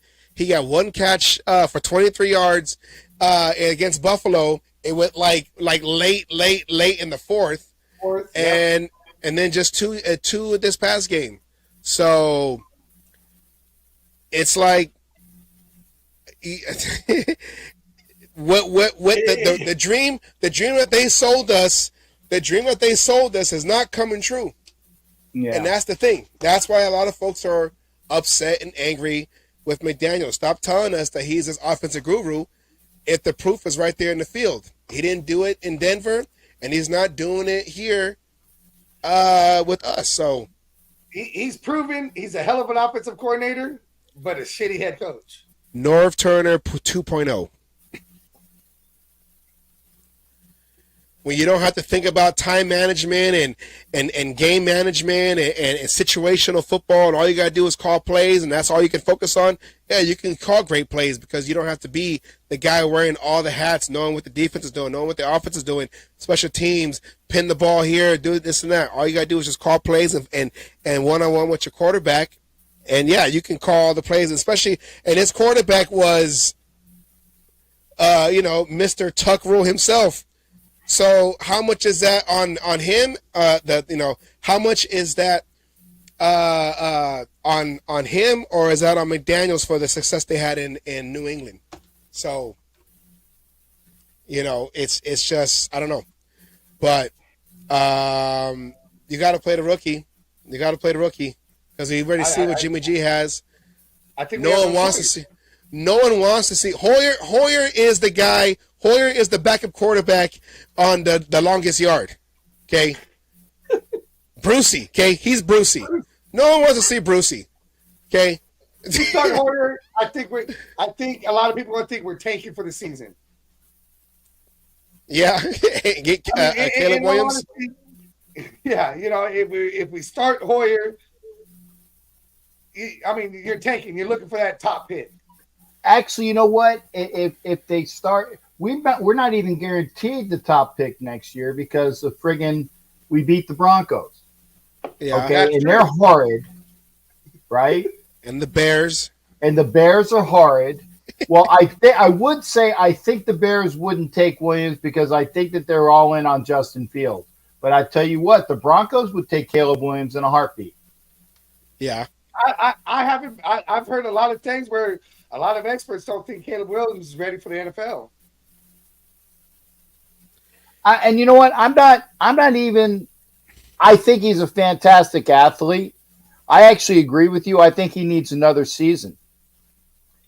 But I tell you what, if Caleb Williams becomes the second back-to-back and only two-time Heisman Trophy winner, he's coming out. He's got nothing else to prove.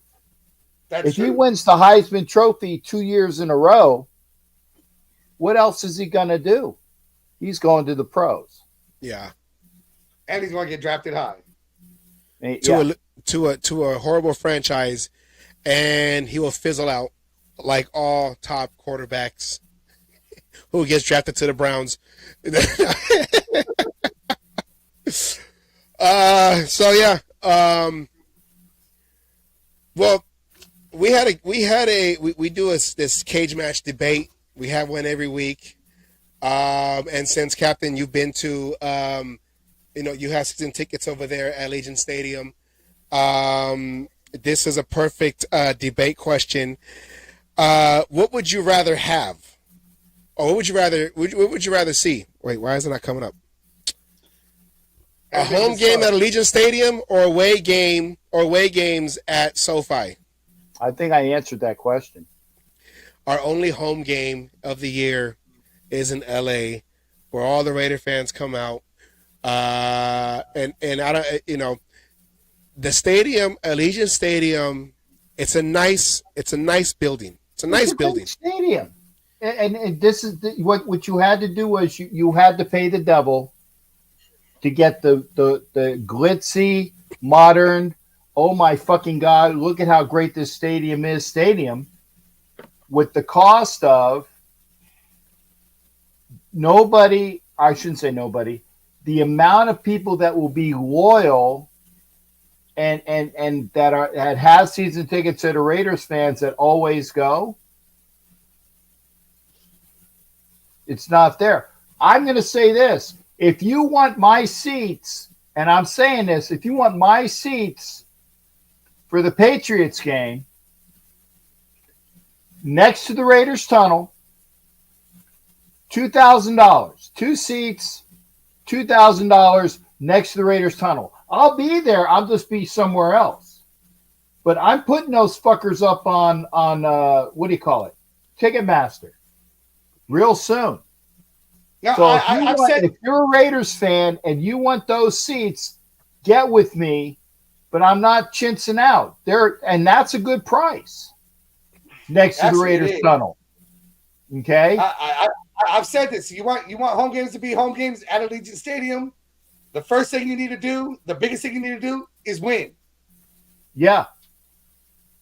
People don't want to go when you're putting crap out on the field to the home games. They'd rather go do everything else, go watch the game at a bar, at the watch parties, all these other things, because it's a hell of a lot cheaper.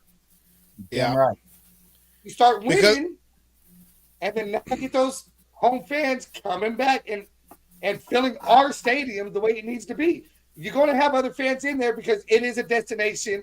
You got hotels that got comp tickets that they're giving away and shit like that. But you want Raiders fans in those seats. Start winning. Yeah, and how many times have you heard somebody say, you know what, kids? Let's go to Oakland this summer. Yeah!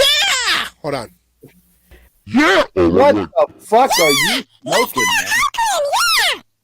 never hear that. You never hear that. That's how we had the home field advantage in Oakland and going to Vegas. And I think after halftime when they came back in the third quarter, and you see on TV, you see like the air was all like foggy. In my mind, I'm thinking, oh look, it's foggy. Oh wait, we're in a dome. And then the announcers all like, and there's the smoke right there going on because of the Lil Wayne concert. And in that moment, I'm all like, we're not blue collar no more. We're not scary. We're not intimidating. There's smoke because of a Lil Wayne concert. By the way, who the fuck invited Lil Wayne back into the stadium when that motherfucker, the last time I saw him, was wearing Kansas City red for a fucking playoff game? And exactly, because these are not football games. It's a show. It's a show. It's just like the Blue Man Group, at the Osmond siblings, the two guys, they got eaten by the tiger, Sid friggin' Roy. Yes, Penn and Teller's awesome. I'd love to see Penn and Teller at our stadium. Yeah, or Mind Freak. It's a show. It's a show. It's not a football game. It's a show, and it's a horrible show because we're supposed to be the home field, the home team. We are losing to the WNBA Aces and the Golden Knights. We're a more established organization from 1960, was successful from 1963, and I know the Golden Knights, it was born in Vegas. The Aces were, I don't know if they were born in, I think they had changed their name to the Aces. But as far as I know, they're a straight up Nevada team. And they just had won a championship this past season. So the Golden Knights. Yeah, and the Golden Knights too, in basically the same year. And we had one playoff appearance a couple years ago, and that was it. And I know we've only been in Vegas since 2020. This is our third season, 2020, 2021, 2022. This is our fourth season in Vegas, but it's a show. And then you have all the terrible towels, and like you said earlier, Asylum, when you said that TJ Watt was quoted, it's disheartening to see to have the home team have to use a silent count in their own stadium. Mm-hmm. And I know that, and the Steelers fans, they do travel well, but not to the point where they're drowning out the home. When they played Oakland on that one, they blocked the field goal to the Raiders did to beat the Steelers. That was still, you heard more Raider fans than Steeler fans. Yes. Over here, all you saw was, and I was going to say, this is the first time we've seen Allegiant Stadium blacked out. Unfortunately, they came with yellow towels. So it's a joke. It's a joke. I'd rather see a game at SoFi Stadium with fellow Raider fans than our own home field, which has random fans. And BBC says they're on pace to have 64% of SoFi Stadium being Raiders fans. Yeah. It'll go higher, though. It'll go higher, last minute sales and shit, but that's over half the stadium being Raiders fans. That's a whole team. So, I guess that wasn't really a debate, huh? No, not really. Not much. Yeah. I mean, it was a stretch. I mean, not the Chargers ain't really got. I mean, their success against the Raiders came in the mid to late or the mid 2000s when they had Tomlinson and Gates. But after that, I mean, and Schittenheimer. Yeah, shot in the. My dad used to call him when he coached the Chiefs. Shot in the Footenheimer. He'll get you to the playoffs, and then he's one and done, or he's outs in the first round. So, yeah. I don't know. Anything else you guys want to say? Because that was a kind of a dead debate. Sorry. I mean, did we do the keys to the game? I mean, we didn't do the keys to the game. Let's do our keys. Let's do our keys to the game. You go first. throwing on this one? Here, You who go goes first. Okay, No, I'll go already first. done. You do it. That ain't me. That's too good looking to be me. Yeah, I keep that hair in a hydro whatever chamber. Okay, number one, keys to the game. Stop the turnover. Stop giving the ball away. We have given an interception in three straight games.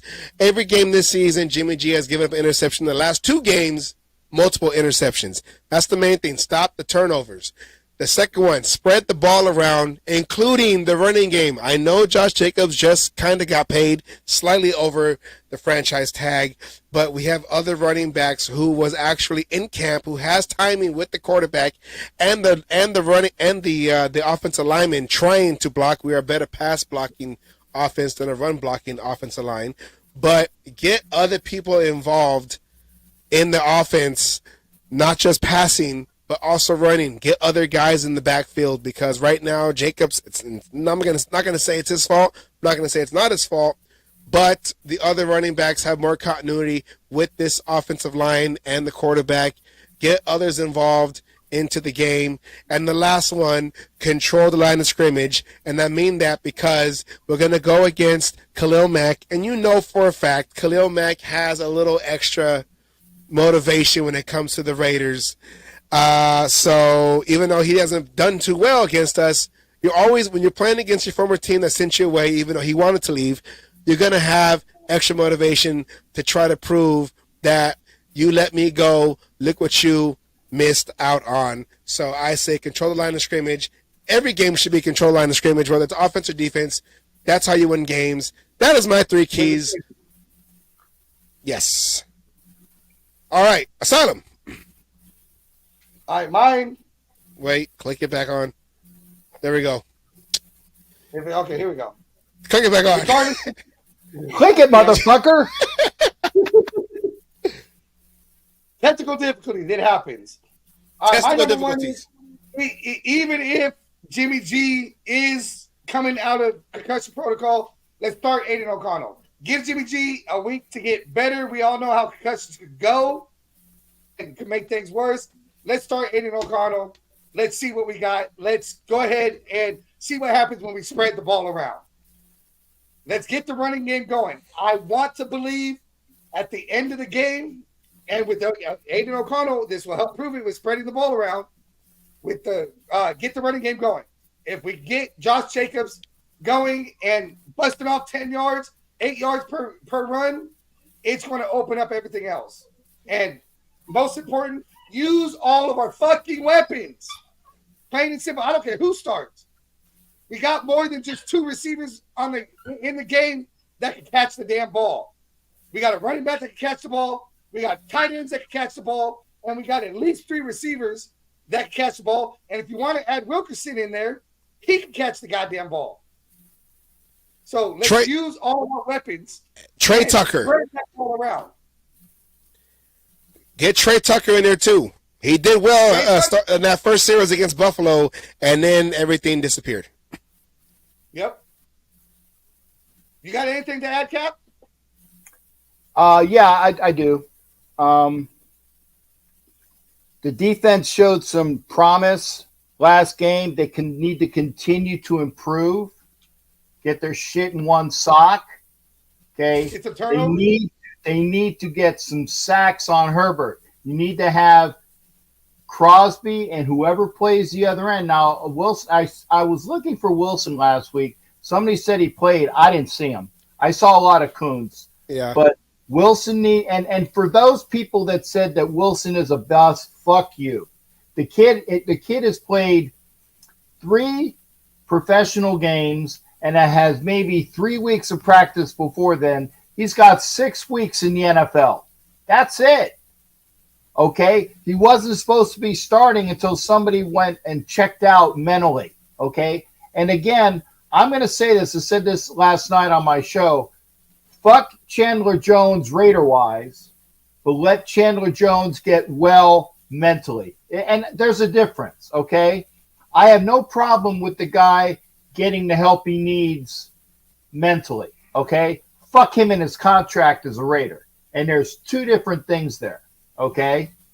But the thing is that Wilson needs to continue to ease into the rotation, and by mid-season, he's going to be should be a dynamic player. Okay, I said Get it after the earlier, quarterback. week 8 or 9. Week Yeah. 8 or 9, you're going to see what we got.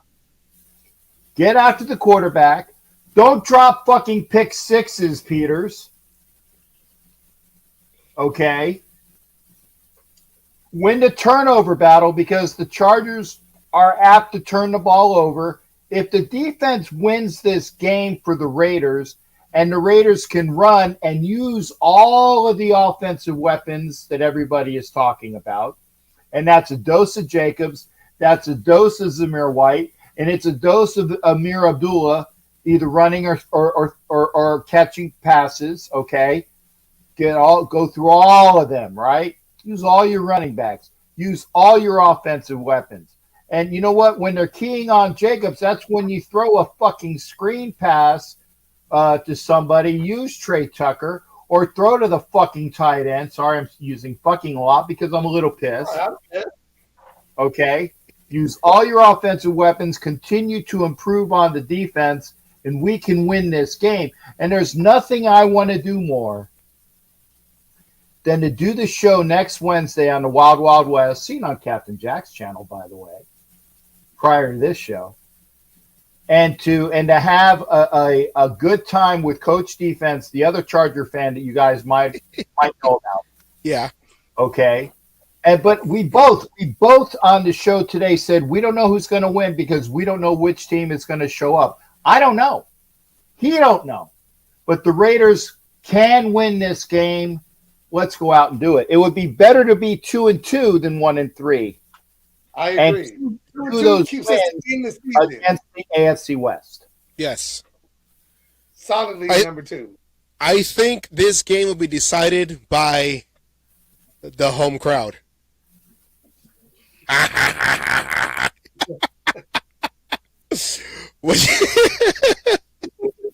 That is sad. Anyways, yes, I agree with that. Turnover battle, main one, because when you give turnovers, you give away possessions, and when you drop pick sixes,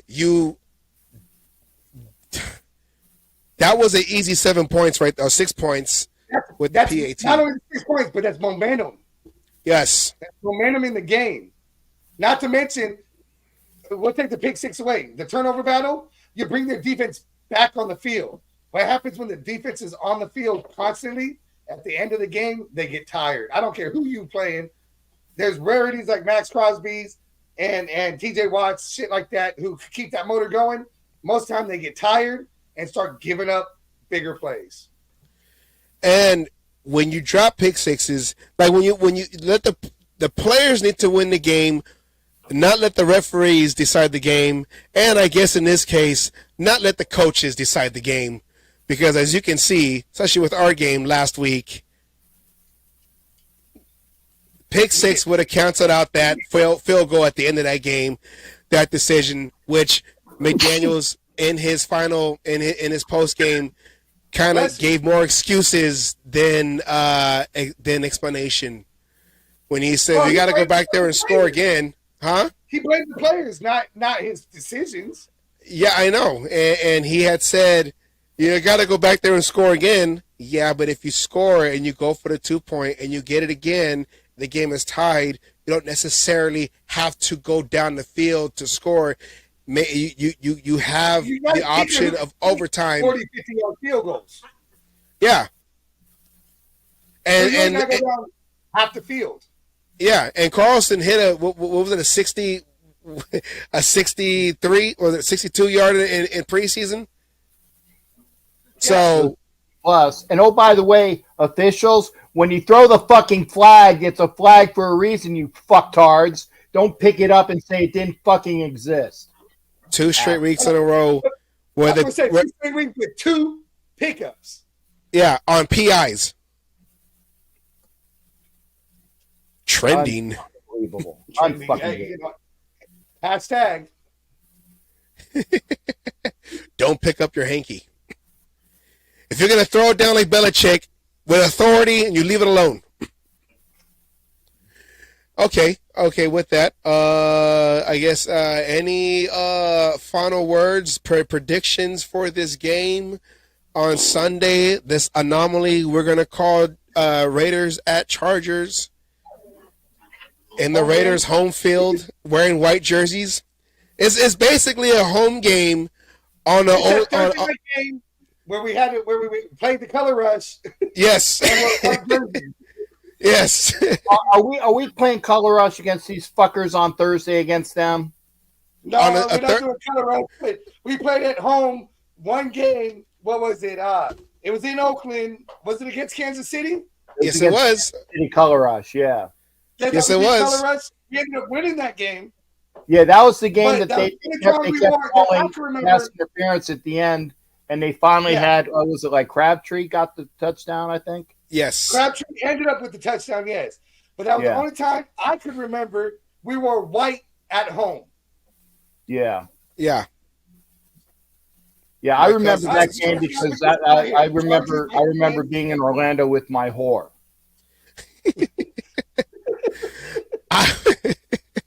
I was in Oakland with myself. Yeah, not a lot of love there. I always wondered why the Raiders, who traditionally have always been one of the first teams, or them and the Steelers, to wear black jerseys, their color rush was white, and the Niners, who never had black jerseys, was all black. They ain't never worn black in their life. No, the only black they had was when they tried to do the outline of the number in the 90s, and then all of a sudden, ever since then, they try to come up with black jerseys.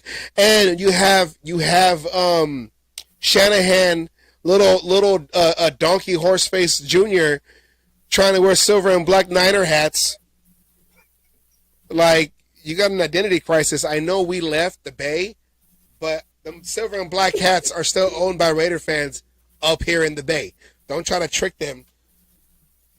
Don't try to fit in with their silver and black Niner hat. Don't make sense. No, Silver. I feel bad for you, man. I really do. Yeah. I feel bad for you, Savage, because you still got to be there, man. Yeah. You still got to be there. I'm sorry. I don't know. Being in Kansas is not much better. Well, yeah. Okay. Well, we're all fucked because you're still in the Bay. Wait, you're still. Let me get it right. You're still in the Bay. Yes. You're in fucking Queeftown. And I'm in Think Pirateville. Okay? Yep.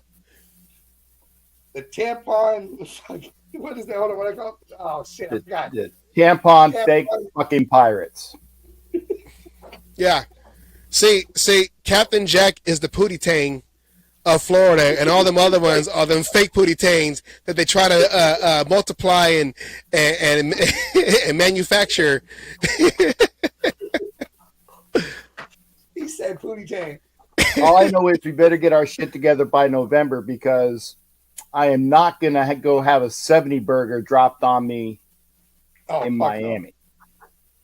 No. And I got my tickets. It's official. I'll be at that Christmas Day game. 100%. So anybody who's going to be out there, come find me. I'll be in Queef Stadium representing. Hopefully we get to play my video and get our victory lap around that stadium.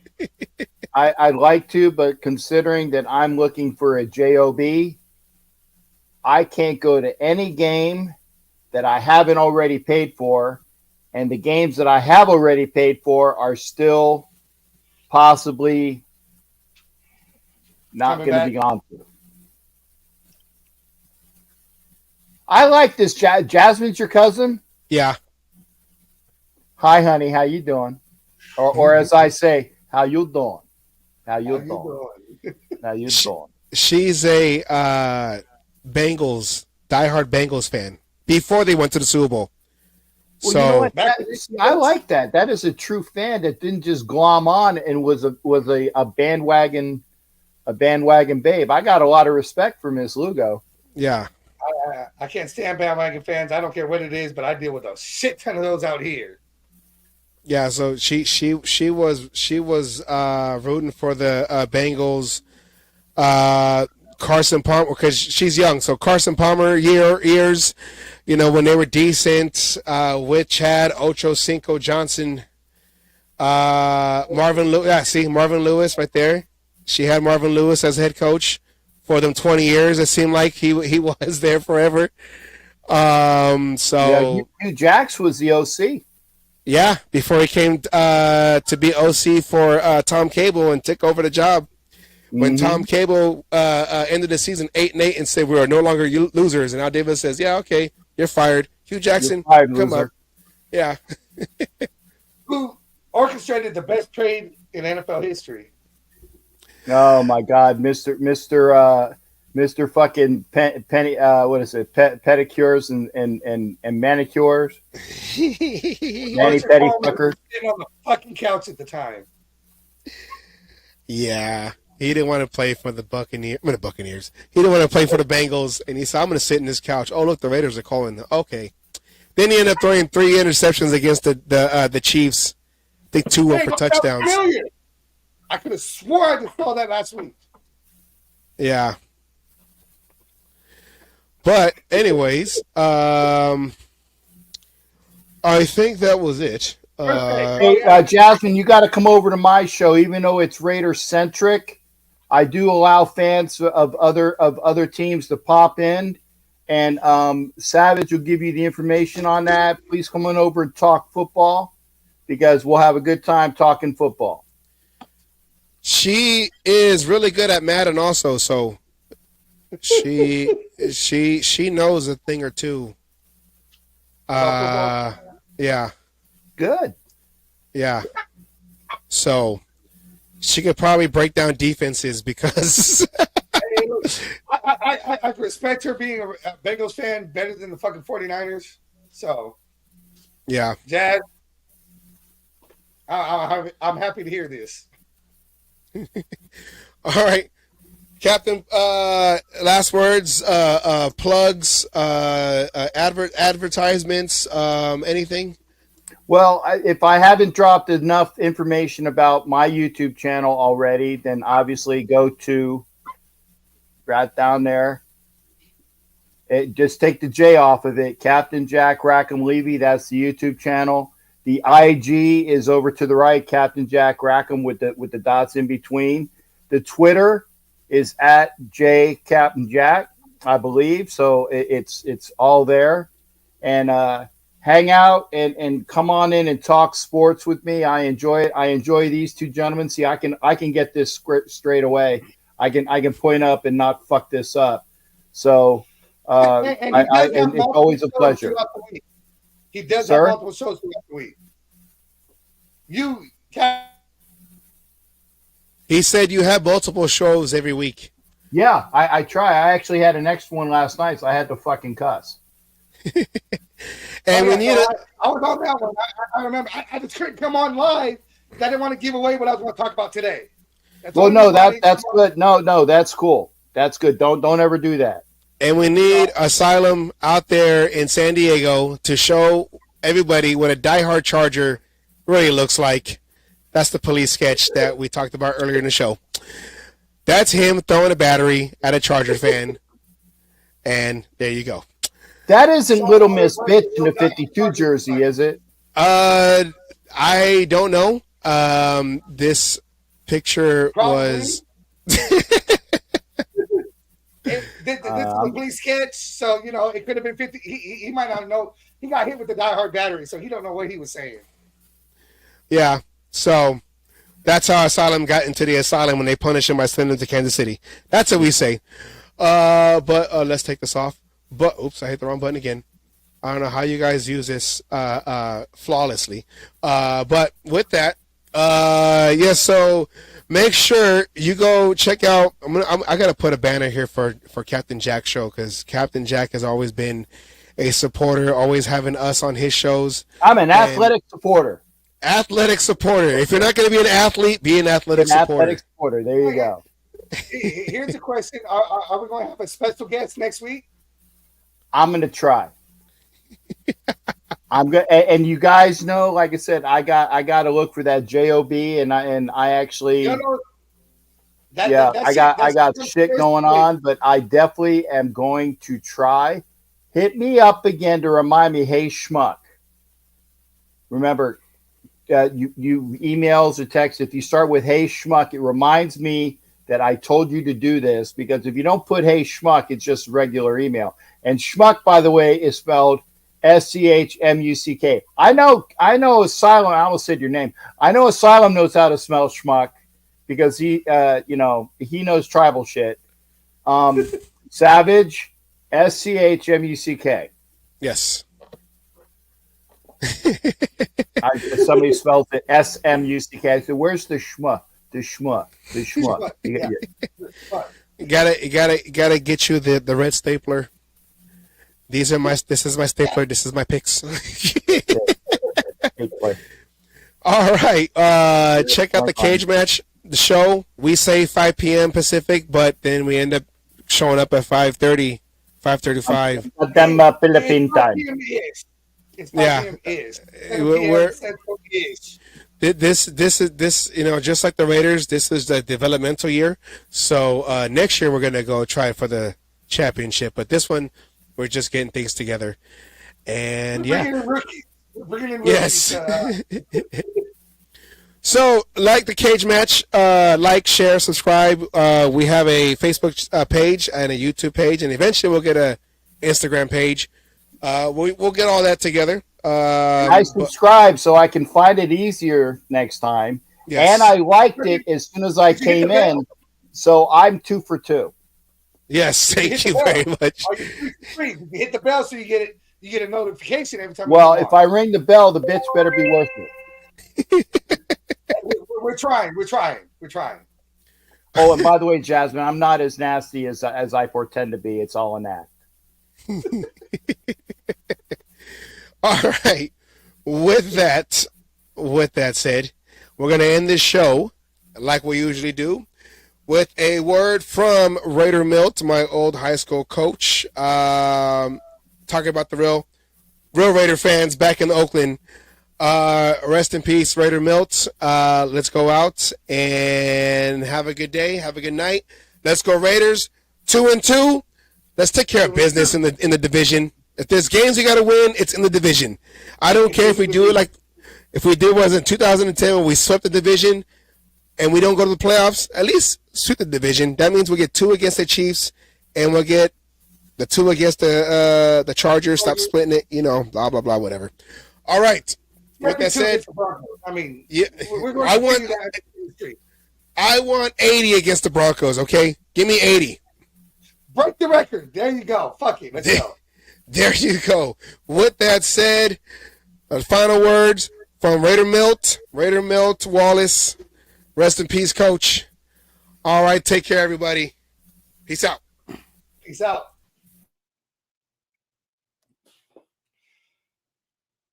All you other NFL teams, your tailgates are weak. Your teams are weak. We might be down right now, but it doesn't take away the history. And all you Raiders out there need to know your fucking history of who the fuck you playing for and where the fuck you're playing. Damn it. Oh, and by the way, I won my last cage fight again. I'm still undefeated. And you NFL motherfuckers out there that you think you want some, come on and get some anytime.